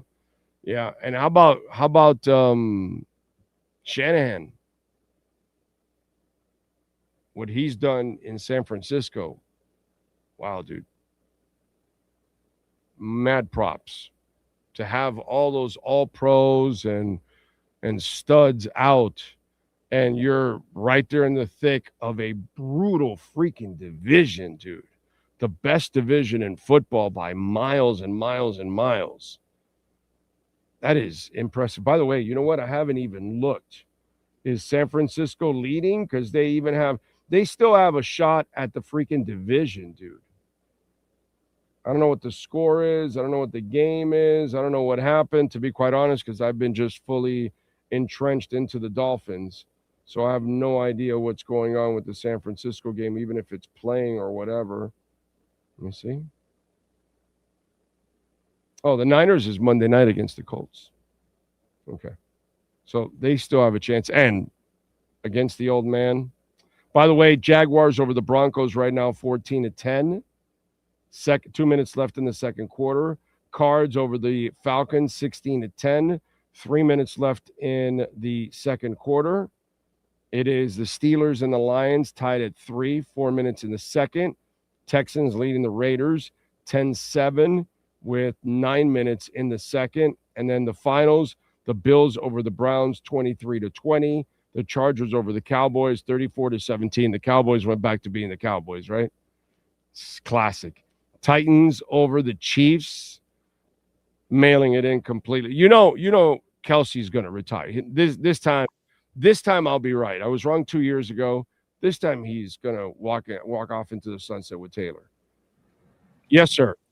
No, in that game also, Gardner Minshew tore his ACL. Oh, man, the porn stash is out. But good for Cam. They win 26-9. Then the Saints beat up the Jets 29-6. The Vikings over the Giants 16-13. And then the Panthers over the Buccaneers. Dolphins next opponent 23-20. There we go. All right, let's do it. Let's talk a little disaster. That is the Miami Dolphins with the one and only David Ferronis and our Welt and Rayom Miami Dolphins postgame report. All rise, football fans, as the Welt and Rayom Miami Dolphins report with David Ferronis is in session. Welt and Rayom has more than 62 years of litigation experience handling insurance disputes. They are committed to resolving even the toughest insurance claims quickly. Call them for a free consultation. 954-966-4646. Here's Miami Dolphins insider David Ferronis. David. It's just some of the same again is what we watch with the Miami Dolphins. Oh, this was next level, though. I mean, the 35 unanswered points, the way it just unraveled. I thought Quinn Ewers was fine in the first half. I mean, managed the game well. You know, he only had the 2 incompletions, which were a little bit tougher throws. So he was fine. And then it's just kind of one thing went wrong, and it just all unraveled and went downhill for this team. They had the pass interference take away a big gain, and then fumble on the next play. Defense stops tackling. They go the other way. Then Ewers' first interception on a tip ball. Come back, another touchdown. Turnover on downs, which now the Dolphins have a quarterback sneak in their playbook with Quinn Ewers. Another touchdown. It was just wild. Gesicki ends up with the last one. It's just unraveled. It's the quarterback slip. It's the quarterback slip, not the quarterback sneak. Not a sneak. It wasn't a sneak that was executed. We do the slip because that's what Ewers did. He did the quarterback slip. That's what he did, not the sneak. Okay. Yeah. But really, are you like shocked? Are you shocked that the mistakes were made? Are you shocked that? And I think Ewers is just fine, bro. He did a good job overall. The interception to Waddle down the field, that has nothing to do with Ewers. Right. Once again, we've talked about this over and over again. Is Jalen Waddle a player you throw the ball to in the air? Is he? He? No. So why do you keep having that in the playbook? Where does it tell you that a fade down the sideline, in the middle, in the end zone, where does it tell you that Jalen Waddle will ever come down with that football? Where does it tell you he's Chris Chambers? Where does he tell you he's Oronde Gadsden? Where does he tell you he's Mark Clayton? Where does he tell you that he's any of those receivers that I have witnessed in the history of time, that they all are different sizes, but they can play that game? This guy has never played that game. He's a space player. This is where I say Mike McDaniel's a detriment to his quarterback. You're down by 10. What happens? 3 straight passes, dude. You have a rookie quarterback. Your running game has been working. What do? You get good and you abandon the run. Does that help your rookie quarterback? Does it? No. I wanted to see Achane go well over 20 touches in this game. He was short of it, 18 touches. I know by the end he's out of the game, and obviously it turned quickly in the second half. But you got to make sure he gets to that mark in this game. And on the Waddle throw, I don't know if it's like a progression that Ewers was supposed to go through. I don't have the whole dynamic of what was going on. I'm sure Quinn saw single coverage, and it's his first time playing with him, so he went ahead and made the throw, put it up there. But it's only when he's got the space and when he's created separation that you can get that ball to him. Obviously, or you could do the possession stuff they did the first year with him, and crossing routes and things like that. That he can do that kind of stuff. He can do a little hook, and you can hit him and all that kind of stuff. And he's good enough for all that kind of stuff. But he's not a dude you play up in the air. He never has been. But if you want to keep doing that, you go ahead, because everybody will continue to fail, and it's not Tua's fault. It's not Ewers' fault. It's not Huntley's fault or Thompson's fault or any quarterback that's been here. If you tried that play with him, that's the coach's fault that you have that there. And then again, what do you tell me about when they score, they go up by 10, you come back with the drive and you go to 3 straight passes and no. Yeah. It's actually, when you first told me that was when I really kind of realized it, what it was, that it was the 3 straight, that on first down it was throw, second down throw, and then ultimately it was the third down. That was the one that was tipped going over the middle to Weiss, that then good play by the corner Newton too. I don't blame Ewers at all. It was a throw. Also, maybe Weiss can fight through it a little bit better, so it's not possible window, bro. That's a tight window. Oh yeah. The DB had it covered. I can't blame Weiss. That's a bad pass by Ewers. That's a typical rookie trying to force something in to the guy that he practices with every single day. Yeah.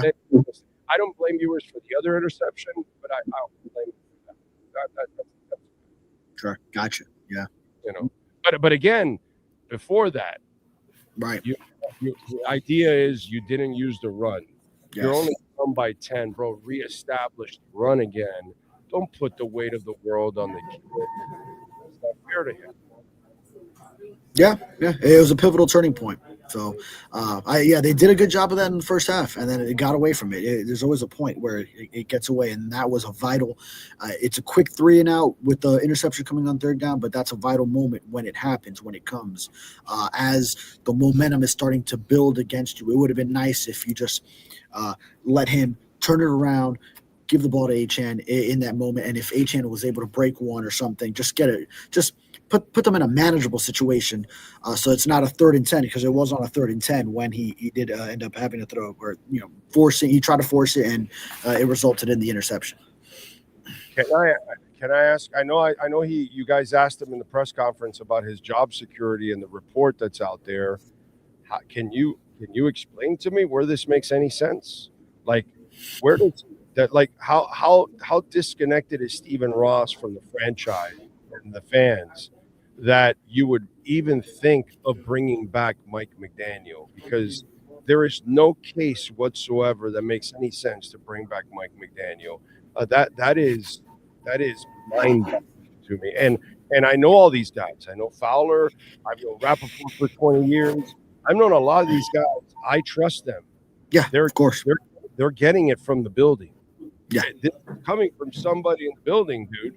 So, but what I want to know is, as a guy that's on the beat, you tell me, how the hell does that make any sense? Yeah, I've been trying to tell you as we keep belaboring this point is, the feeling is that Stephen Ross really likes Mike McDaniel and believes in him and wants to see it, wants to make it work. And then, it kind of relieved some of the pressure when it was a 4-game winning streak. And, all right, they just barely keep themselves alive for all intents and purposes. I know for the purpose of real talk, like, they weren't alive, but just the fact that they were staving off elimination as long as they did and pulling out wins, even if it was a tight one against Washington without the quarterback and receiver and everyone else. And it was the tight one where if Chris Olave doesn't drop a pass in the end zone against the Saints, but still just pulling them out barely. And how the perception, I think, in the building was, all right, these players are still playing. It's not like they remain receptive to his messaging. So I think that's where it comes from. And then obviously, these reports, they come out, it's before a game. So this is like Sunday morning type stuff, throughout the week. And then obviously now we're talking after we just witnessed the final was 45-21, right? So after a beatdown of epic proportions that just came. So then obviously that's the messaging before it went sideways like that. And I don't think it's that one result then changes it, especially when it's your 3rd string rookie quarterback, who now, by the way, is the starter, who was said gives you the best chance to win. But anyway, it doesn't fall on Quinn Ewers either way. But Perkins is on the record that they should wipe the floor with everybody. That's what we thought. Yeah. Yeah, well, Tua's done for sure. He's golden, bro. He's awesome. He's out there with the golden parachute on June 1st, and he's loving life. And then career is gone. But you agree, right, that this would be a terrible mistake to bring back McDaniel, right? I mean, that was always what I believed would happen, is that if it goes down, they all go down together. It's the end of that. It's the end of the whole regime. Your opinion. Is Stephen Ross doing the wrong thing if he brings back McDaniel? That's what I'm asking you. I know Perkins says you got to fire his ass. I know I wanted to fire his ass last year in the Colts game. So I'm asking you, is it a mistake to bring back Mike McDaniel? For NFL standards, you don't win the way they had a perfectly set up scenario with the 22-23 team, and you fall short of expectations, and really you've fallen short of expectations, I think, every single year, then you don't come back from that. And then the only caveat I leave is that I think there's a way where Mike McDaniel could lead a rebuild. I just feel like he could take a young roster that he has from the beginning. It doesn't have to deal with the Tyreek Hills and the Jalen Ramseys of the world. And I see a way where he could lead a young core where I feel like that would have been a better situation for him to come into than the one that he did go into, of a team that was ready to win now. But from the standpoint of, hey, those teams that were ready to win, they fell short, and then you haven't bridged it into anything else. And now Tua, which the whole argument that you had for Mike McDaniel was that he brought him to the next level early on in their marriage together, and then now that's out the window. Then, like in this league, you don't keep your job after that. So yeah. Yeah, but you're telling me there's a part of you that says that he There's can't a part of me. I could see it. I could see it if I know, Big O. I know. Hold on a second. Are you seeing that when you're in the dark room with Aaron Rodgers? I'm trying to understand. Are you under peyote? Are you under some Are you what kind of dope is it? Because I don't there's not I don't think there are drugs in the world that would make me think that he can be part of a rebuild. I see. So you're thinking this, and now the old geezer might be thinking this. This is bad. This is bad. Damn, Ferronis. And it seems like that is what Stephen Ross is thinking. But I'm just saying I could see it where there was a chance it could work. But I'm with you. I mean, I've been saying since the beginning that if they go down this season, they were supposed to go down together. Him, Chris Greer, Tua, the whole nine. It was supposed to be, in my mind, just all of them, because it was they all fell short of expectations. But I could see a path, is all I'm saying. But I know it's hard to right now. You're going to invest another 3 years into this. That's the other problem. Is that you're going to have a financial burden for the next 2 years. So you're basically it's really about rebuilding over the next 2 years. It's about drafting and developing. You're going to have a young team, those kind of things. You're not going to have the cap freedom that you normally would have until about 3 years from now. And then you won't even know 3 years from now if you're there, because you have to have drafted the right people in the next 2 years. So you're going to invest 3 more years into this guy and not knowing what the outcome's going to be. Like, wow, I don't know, dude. I don't know where you see it. Yeah, well, so I see it from a standpoint of just I think he works well with young developing players. Like he could bring something out of them, and he really hasn't had those rookie classes where they punted on the 22, 23 drafts. Have third round pick is the best thing you got. Like, you get Devon Achane out of those years, but then really you just didn't have draft classes for a couple of years. You were so veteran heavy, and it was all about the win now window. So yeah, I just don't think that was the right situation for him. And then you never know if it could turn into one of those scenarios where, and I understand where you're coming from, which at my core, I do agree with. Like, you shouldn't continue on within your job when you've fallen short of expectations every year. But insanity, bro. This is the definition of insanity. Continuing to do the same thing over and over again and expecting different results. There aren't going to be different results with this guy. You just saw it again today. It doesn't matter who the player is. You're not going to support your player the right way. That's a rookie quarterback. He needed the running game. You understood in the first half what you had to do. Somehow or another, you thought in the second half that you could just get cute. No, dude, he's still a rookie, and that team still needed to play with that kind of an edge. The second they ended up getting a lead, that's it. You started getting the sloppiness coming on both sides of the ball already, because they knew that they didn't have back there in the huddle the guy that's going to bail them out, because the lead became insurmountable. But at 10 points, it is not insurmountable. And you have to do what's responsible for your football team. Those are the things that continually happen with this man. With Snoop Huntley, he didn't start running with Snoop Huntley until the fourth start. The fourth start is when he started to pare down the offense, make it simpler. He tried to run the more complicated offense at the start with Snoop Huntley. You covered it. You saw it. That's not beneficial to your quarterback. Mike Gesicki, who was doing the gritty today, you didn't know how to use him. They know how to use him in Cincinnati. You are a detriment to your quarterback. Last year, you didn't use Jonnu Smith really until the second month. The first month, you kind of dilly-dallied with him a little bit, and then the second month, you realize, I need to use it. He has not committed to the running game till the last 6 weeks when we started seeing the running game. I'm not sure what you're watching and how he never learns, dude. He never learns.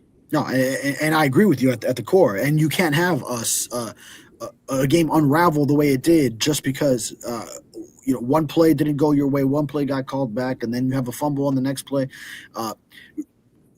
That starts at the top. That starts with coaching. So, which he did take accountability for that. He said he's not pointing any fingers that it starts with him, and really it does. You can't have that's something a college football team has happened. Like when Oklahoma was up 17-0, and then Alabama just starts charging, and then Oklahoma just falls down when as Alabama scores 27 straight points. Like you see that in the college game. With pros, that cannot happen. So that starts at the top with coaching. You can't have it unravel like that just because one thing didn't go your way, turning into a second thing, and then you can't have it snowball further and further.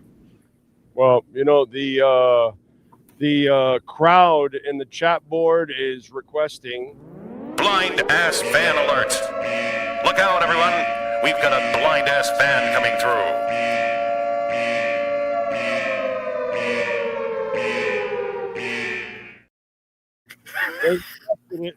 They're requesting. They think you're kind of blindly leading the folks out there. They don't want you to write this kind of stuff.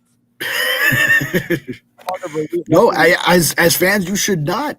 As fans, no, you should not. But it's just kind of like the feeling that you get from the organization if it's going to continue this way. But I mean, I agree. Yes, the fans should feel this way. You should feel angry after it goes 45-21 against the Bengals, who entered 4-10. Yeah, really 45-14. It's just yeah. Mm-hmm. They got garbage time. Yeah. Pat in Nashville goes, folks. Ferronis is a reporter, not a columnist. Please educate yourself about the difference. He is not supposed to give his opinion. Yeah, but when you're on this show, you will have to give an opinion on this. Yeah. No, I understand. Yeah. There will be no fence straddling on this show. So, but I don't know, dude. I got to tell you, I don't know how you see that. And if you feel your fan base, there's no way that people in the masses, there's no way they want Mike McDaniel back. There's no way. You have to realize you're in the minority, right? Yeah, no. Well, I mean, all right. So let me make it clear. Like I felt that if this season went awry, this is going back from the beginning. Then the season is awry. Right. No, the season. I've always said, yeah, they should be going down together if it happens, and that's what I expected. It would be a clean slate, clean sweep, start brand new.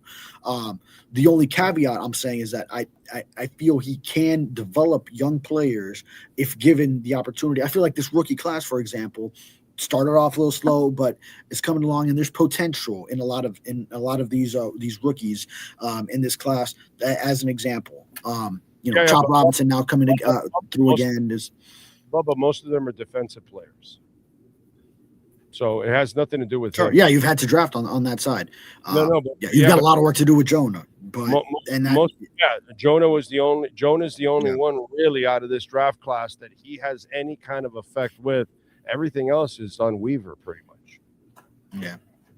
I mean, Devon Achane in his third year has, risen to the level he has, and he's one of the few guys you had on those early classes. Obviously, the Channing Tindalls and the Cam Smiths of the world do not help the case, but which I felt that was on both of them, and why? Yeah, if it, like Greer and McDaniel, I didn't understand it when it was the two of them, and then only one went down, but. Yeah, typically I think you would just start brand new on both ends, but all I'm saying is I leave a little sliver opening that maybe there's a way that if he starts brand new with a young core, that there's a chance he's better like that second go around. But I know it's a lot of trust into someone who has already fallen short of expectations to start his head coaching tenure. Yeah, that's like investing in Dogecoin. I know. Yeah, I'm not doing that. What do you got going on this Sentinel so folks can check you out? Wrapping up a coverage of Quinn Ewers' first start. So on him, and then I'll also write about how the things unraveled once the penalty was called on the Theo Weiss play, and it just went all downhill from there for this team. And if you guys have any dark retreat suggestions for David Ferronis, make sure you email him because he may need a new place to go to a dark retreat this offseason. Follow him on Twitter at David Ferronis _ and the dark retreat suggestions there. David, thank you as always, my brother. We will catch up later on in the week. Yes, sir. Sounds good. We got it. Welton Rayom, proud sponsors of our program, folks, and they can help you out. Even if you're on some kind of drug or something, does David Ferronis and Mark Sanchez hang around together? Anyway, 954-966-4646, bankruptcy, homeowner property damage, condo damage, criminal defense, business owner claims, commercial litigation, personal injury. Reach out to our friends. They are better bookend tackles than the Dolphins have ever had since the 70s, let's say. Okay, since the 70s.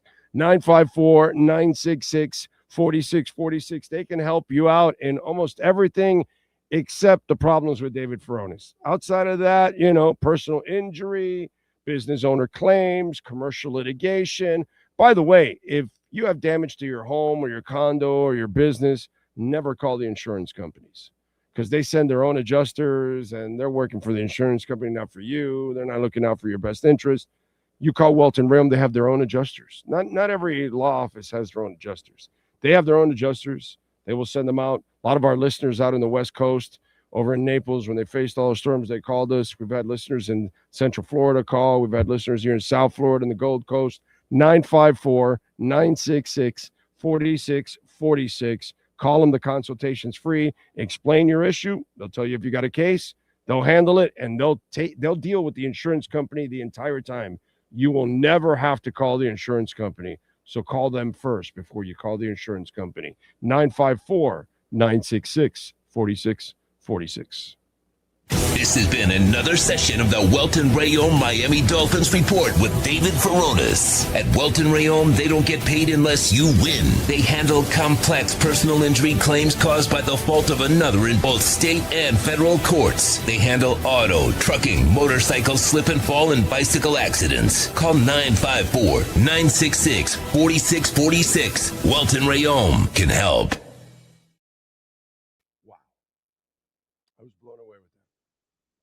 I was blown away.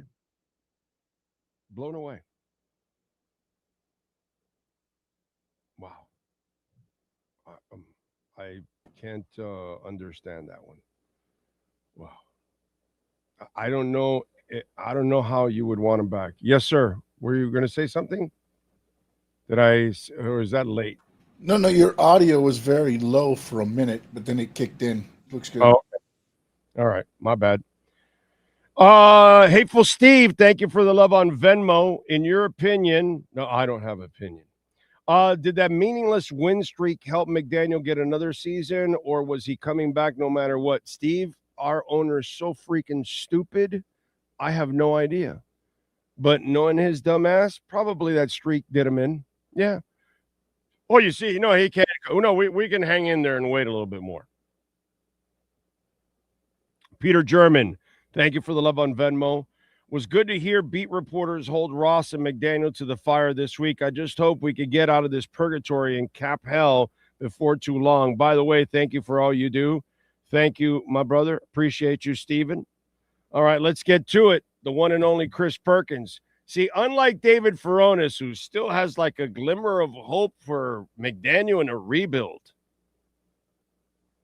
Perk is like me. Shit can his ass. Let's go with our EJDconstruction.com Miami Dolphins postgame report. Time to go to the locker room, Miami Dolphins fans. Let's find out what's percolating with the one and only Chris Perkins in our EJDconstruction.com Miami Dolphins postgame report. Perk, they're doing it to me, bro. Jeremy Fowler, Tom Pelissero, Rappaport, they're telling me that this guy's coming back. And then you watch this damn performance, and you're like, come on, give me a damn break. Perk, you and I want this guy gone. He should be gone. What He the should- hell is going on? I don't know, Big O, but he should be gone. Listen, this is 2 straight losing seasons. The team has underachieved and disappointed, and the results have not matched the talent. And that's really my big thing. And I think the main reason for that has been the offensive system, that the strategy and philosophy of this offense have held this team back. They were good enough to win a playoff game in 2023, Big O, but they did not. And it wasn't because of late season injuries. It was because earlier in the year, their offense got shut down by Kansas City and by Buffalo and by Philly. We're not going to include the Tennessee game, but if you would have won one of those games, you could have gotten a home playoff game against Pittsburgh, which you would have won, and things would look a whole lot different. But it's been a disappointment and an underachieving team. That's what I've been saying for a while. That's true today. So how is the owner, why is there such a disconnect? Because, dude, I've known Rappaport for 20 years. Yep. I've known Jimmy Fowler forever. Yep. Okay. I don't Me know too. Pelissero. I don't know Pelissero at all, to be Yeah, quite I honest. know.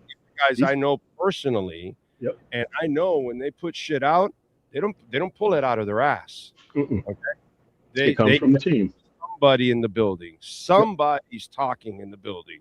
Yep. You know what I'm saying? And to me, that's a huge disconnect. I don't know how you tell your fan base you're bringing this guy back and it makes sense in any way, shape, or form. That's a real slap in the face to the fans.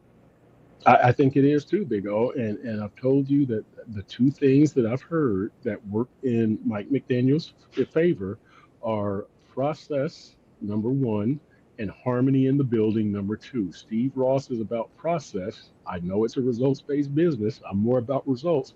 He's about process. He likes the process that Mike McDaniel has gone under. That's one of the reasons Chris Greer is not here anymore, was the process. And Steve Ross looks at the players and he sees that they haven't quit on Mike McDaniel, and he sees that things are being done the right way as far as treating players and things like that. The facility is the locker room, I should say, is in good shape. So he looks at the process, number 1, and then there's harmony in that building. He comes down there.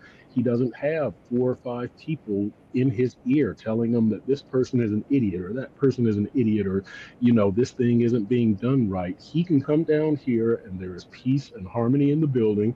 We know that right now his main focus is on developing Palm Beach and getting all these air taxis going and everything.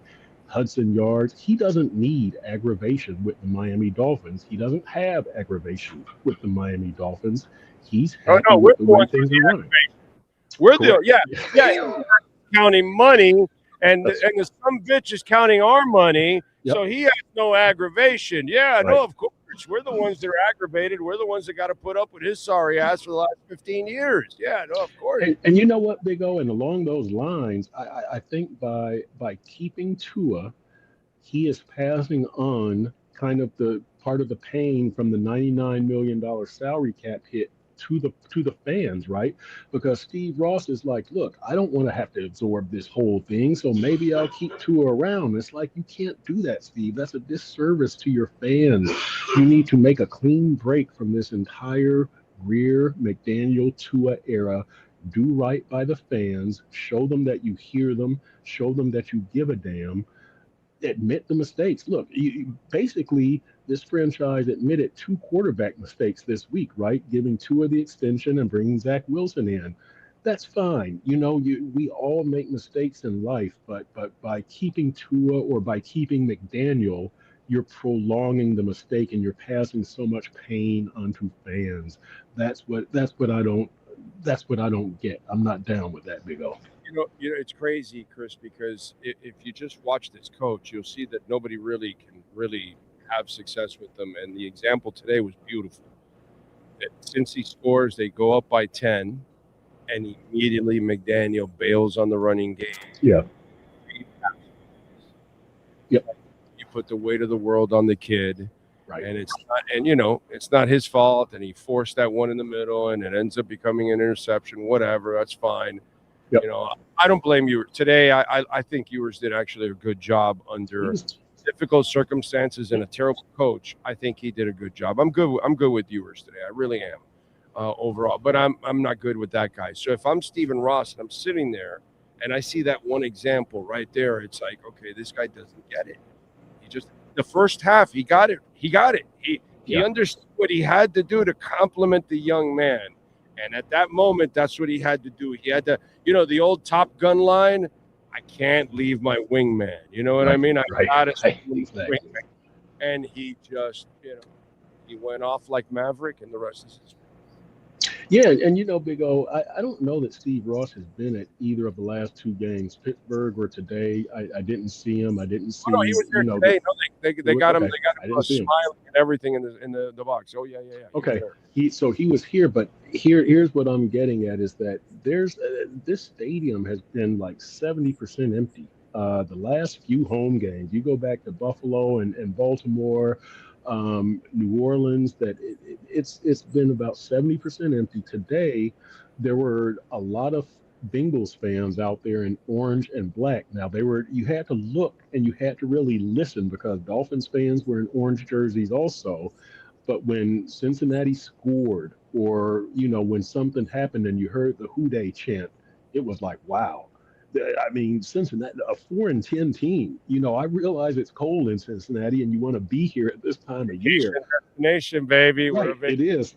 That's why Ross can't lose because he'll have out-of-towners buy his tickets too. Yep, but it's not the percentage of fans in your building is dwindling, and that's been happening for most of this season. And you can't have that if you're Steve Ross. It's just an embarrassment. So.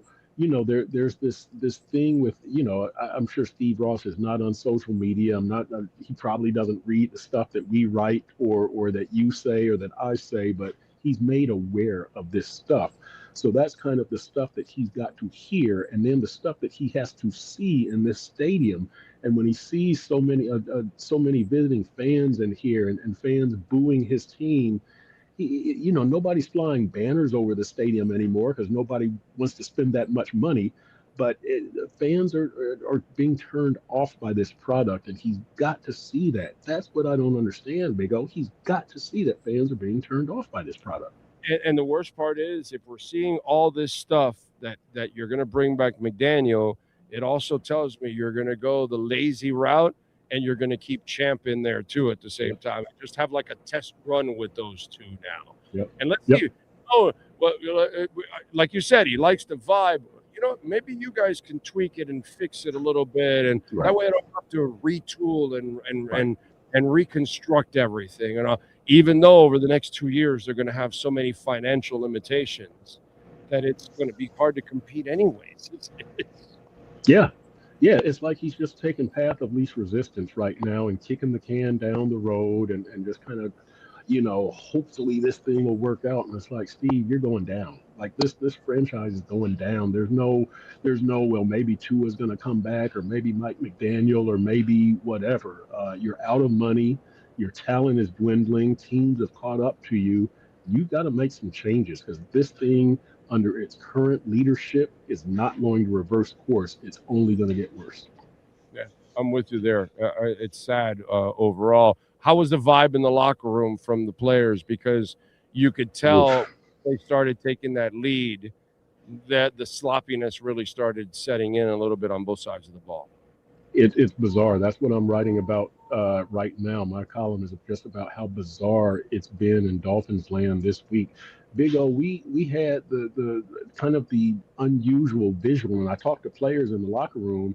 I was like, you guys saw Tua playing the scout team this week. How bizarre is that? Tua is emulating Joe Burrow while Quinn Ewers takes first team snaps and Zach Wilson is the second team quarterback. And players were like, no, that was bizarre. It's been a very weird week around here. And it's just, and you add that to the weirdness of the year where you fire your general manager mid-season. Teams don't fire the general manager mid-season.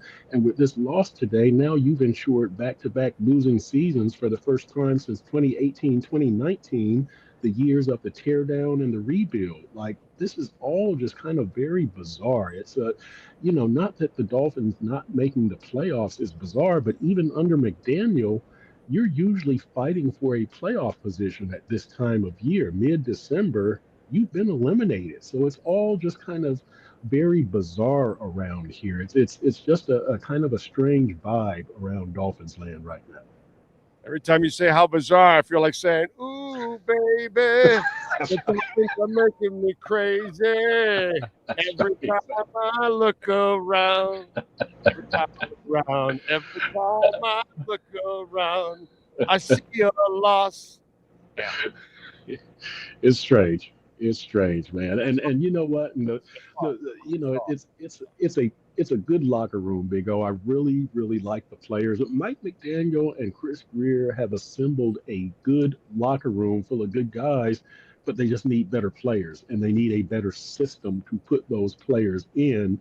But I really do like the team. I really do like the players. They're grown men. They're stand-up guys, but I think we saw out there, as Mike McDaniel said, after the after the call on Theo Weiss that the tackling went down and that knocked out that 33-yard game by Achane, the spirits kind of went down, and that's kind of where we're at. This point of the season, that point of the game was symbolic of this point of the season, that you can only go so far pushing yourself. And at a certain point, you look around and you go, this is a lost cause. It's not going to get any better. That's where we are in the season. That's where we were in the game. Yeah, and Tampa and New England left. Yeah. I can't believe, Big O, that he could finish 6-11 and come back. I just can't believe that, but it appears that that's the case. Just bizarre. Yeah, that is crazy. Every time I look around, I see a loss. All right. Follow my Twitter at Chris Perk. What do you got going on in the Sentinel besides the how bizarre article? Exactly.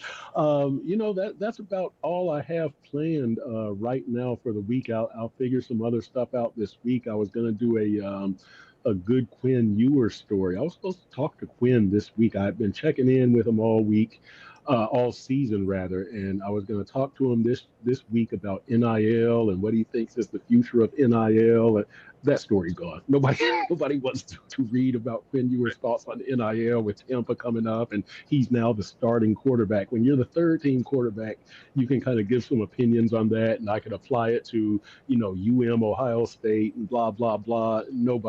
Everybody is now. I don't even want to put Quinn in that position. He's smart enough not to talk about it. I'm smart enough not to ask him about it, but nobody, with Tampa coming up and he just made his first start, nobody cares about his thoughts on NIL and college football. So that story is probably dead right now. So I've got to figure out some other stuff this week. It is a nice story, actually, and all this bullshit that's going on is Zach Sealer. Yes, he is. Because he started with a bunch of puppies. Yep. And he had to be the guy leading them, showing them, and in the process, they're effing him because they're not doing their job, and it's making his job impossible. And then he showed the leadership, the patience, the character, and those guys got better, and they grew up, and now they are making an impact. They're doing their job, which now frees him up to do his job.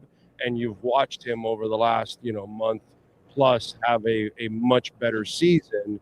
And to me, that's a great story of professionalism, why you have to build and keep people like Zach Sealer around, because he is great for you in tough times and he's great for you in great times. And this was a tough time where you had to transition at that position, and you had the perfect person to handle that transition.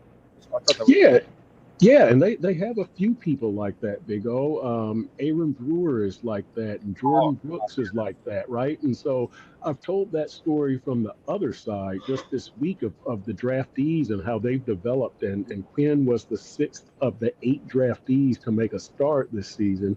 And I said the draftees have been unspectacular, but they're gaining valuable playing time. Like, none of them are going to get Rookie of the Year votes, and that's fine. You would hope that, Kenneth Grant or somebody, would. Savai Anaya, no guard is going to be in for Rookie of the Year, and really very few defensive tackles are. But nobody is having a spectacular rookie year, but they got valuable playing time and experience. And Grant did get better, and Savai Anaya did get better. And when you talk about the way that Zach Sealer improved, it was because now he can trust those young bucks, right? He can trust Kenneth Grant, and he can trust Jordan Phillips, and he sees Zeke Biggers coming on, and so he doesn't have to do his job and their job. It's a sign of trust and a sign of their growth and their maturity, as well as Zach Sealer's patience and leadership. So yeah, from a couple of different angles, the Zach Sealer story is a good story. Definitely, it's an excellent story. He's such an excellent human being, and he football player to have on your football team. All right, follow him on Twitter at Chris Perk. And make sure you subscribe to the South Florida Sun Sentinel. Perk, as always, thank you, my brother. I appreciate you, and keep covering the bizarre. Yes, that's it. And Merry Christmas to you and yours, Big O. You got it, baby. Merry Christmas. Right. Be good out there, my friend. All right, EJ Construction. They can help you. Make your business, make your home look better. Reach out to them. Check out their website, ejdconstruction.com. You can also check them out on Instagram at EJD Construction. Check out all the work there. They do excellent work. They are fully insured, liability, workers' comp. That way, whoever steps on your property, doesn't matter if they get injured, you will not get sued. By the way, that's just a little tip. Make sure whenever you hire somebody to work at your home, make sure they're fully insured. Because if not, you could be liable if somebody gets injured, which makes no sense whatsoever that you would be held liable. So just a little tip, okay? Even if you don't hire EJD Construction, 305-433-4843. This is also for folks that live in Dade and Broward County. Those are the 2 counties that they control. And by the way, they use shell construction in-house. That's how they keep the cost down. So if you're looking to add a second floor, a third floor, a viewing deck, if you're looking to add a pool, you want paddle ball or tennis or basketball courts or whatever it is that you need to do, they can do all of that and more. Call my guy Eric, 305-433-4843. You've been listening to the EJDconstruction.com Miami Dolphins post-game report with the Sun Sentinel's Chris Perkins. For additions, home remodeling, and custom work, call Eric at 305-433-4843. EJDconstruction.com is the custom home builder and contractor you can trust. 305-433-4843. Joe, I see a little love on Cash App. Thank you, Cash App or Venmo at Cash Big O Show. That is Cash Big O Show. You can send in your questions, comments, insults. We appreciate it all. Ocala Joe says, young Ferronis, learn much he must, in the Yoda voice. I don't know about learn, but I don't know where he gets that opinion. I don't know where anybody would think that bringing back Mike McDaniel in any way, shape, or form is logical or makes sense. I really don't. That one got me by surprise by Ferronis. That was one that I did not see coming, I gotta say. Let's see who is next on the super chats. It is Big Johnson. He says, even the special players we do draft like Achane become a waste, unfortunately, because nothing changes from the top. Yeah, all the yards, everything that they're doing, what Ricky Williams didn't matter. What AJ Ajayi did not matter. What X did, 10 interceptions, did not matter. You are correct, sir. Marino's 48 touchdowns and didn't turn into a Super Bowl. And all the touchdowns he threw, and none of it really turned into, a championship. Yeah, you're right. It's what we've done forever. Jason Taylor, his defensive amazements. Zach Thomas, Yeah, none of it pays off for those players in a team sense. Yeah, that's why, I've taken this attitude the last couple of years. Those of you that listen hard, I've taken the attitude of I don't care about individual accomplishments anymore. Oh, this player's up for the Pro Bowl. I don't really care, dude. I just don't. Oh, he's up for 1,000 yards. I don't care. Does that mean I'm winning playoff games? Does it mean my team is one of the best teams in the league? Does it mean it's like one of the most respected franchises in football? Does it mean that they're going to go to a championship? Does it mean they're going to win one? No, none of that. So then what do I care, bro? Like, I'm so over individual accomplishments by Dolphin players. It just does nothing for me because I need collective stuff now. I need the collective stuff. I'm not here to cheer on the Miami Miracle, dude. I'm not here to cheer on the Raven one that they avoided 0-16 or whatever. Like, these are things that now are considered like fun moments in Dolphin history when they're just a couple of cool plays, but they're in pathetic moments and pathetic seasons that have nothing to do with anything real. But we give it names like it matters or something. It's sad, dude. Sad. That's what we do in the Stephen Ross era. We have memorable, shitty plays from shitty seasons and shitty games. Johnny, thank you. Says it doesn't matter anyway, but for fun, how do you value draft picks versus cap space? Because Tua plus a second and change or a first or worse gets a deal done. No, it doesn't. It doesn't get any deal done, dude. Don't start reading all that shit. Those people are full of shit. They're just taking up space because it's a 24-hour news cycle. Nobody wants Tua. Nobody's taking on that contract.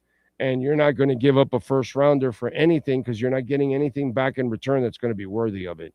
So what you need to do is cut bait and move on. Period. End of story. Don't bury yourself more. And don't believe any of those stories. Nobody's trading for Tua. Nobody. Johnny, never ask another Ferronis opinion on football. Johnny, again, thank you for the love in the super chat. Ferronis means he could see McDaniel in college. I don't know. I just want to see him gone. And thank you, Pat in Nashville, for the super chat. Thank you, sir. Humble legend. How about a blind-ass owner alert? We gave it to you. We gave you for Ferronis. But you know what? Let's give a blind-ass fan alert to the owner. Go ahead, Sean Stanley. Fire away. Blind ass fan alert. Look out, everyone. We've got a blind ass fan coming through.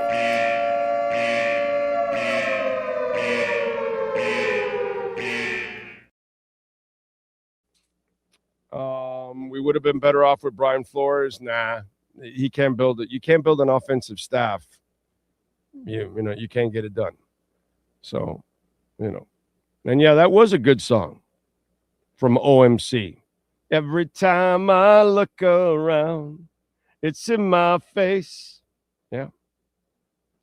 Yep. Who else is out there? Gruden? No. Del Rio? No. Bring back McDaniel, have a year to refine his game, and we'll have better QB play by someone that hasn't been placated by a lot of money. Dude, if that's what you want to believe, white men from town, you go ahead and knock yourselves out, man. Go ahead and lie to yourself about that. That is absolute silliness. Okay? That guy's not going to get any better, and the team is going to have cap limitations next year. You're going to need like a really good coach to survive the next 2 years because they're not going to be able to field the kind of money for a team that they normally would. So, even though some people will tell you the cap is fake, of course, because, you'll never have to pay the price, supposedly, because it's fake. Let's see. Jimmy says they might as well just take it down. They need a new O-line. Can't run block for shit. They just got enough better. We stink, and who cares about the draft? HN wasn't a first rounder, right? HN was a third rounder, and Wright was a third rounder also. I want whatever Perk is smoking, Ragin says. Is he living in the same reality as the rest of us? Karun says, poor Ferronis straddled that McDaniel question like a Bella Danger at a UM after party.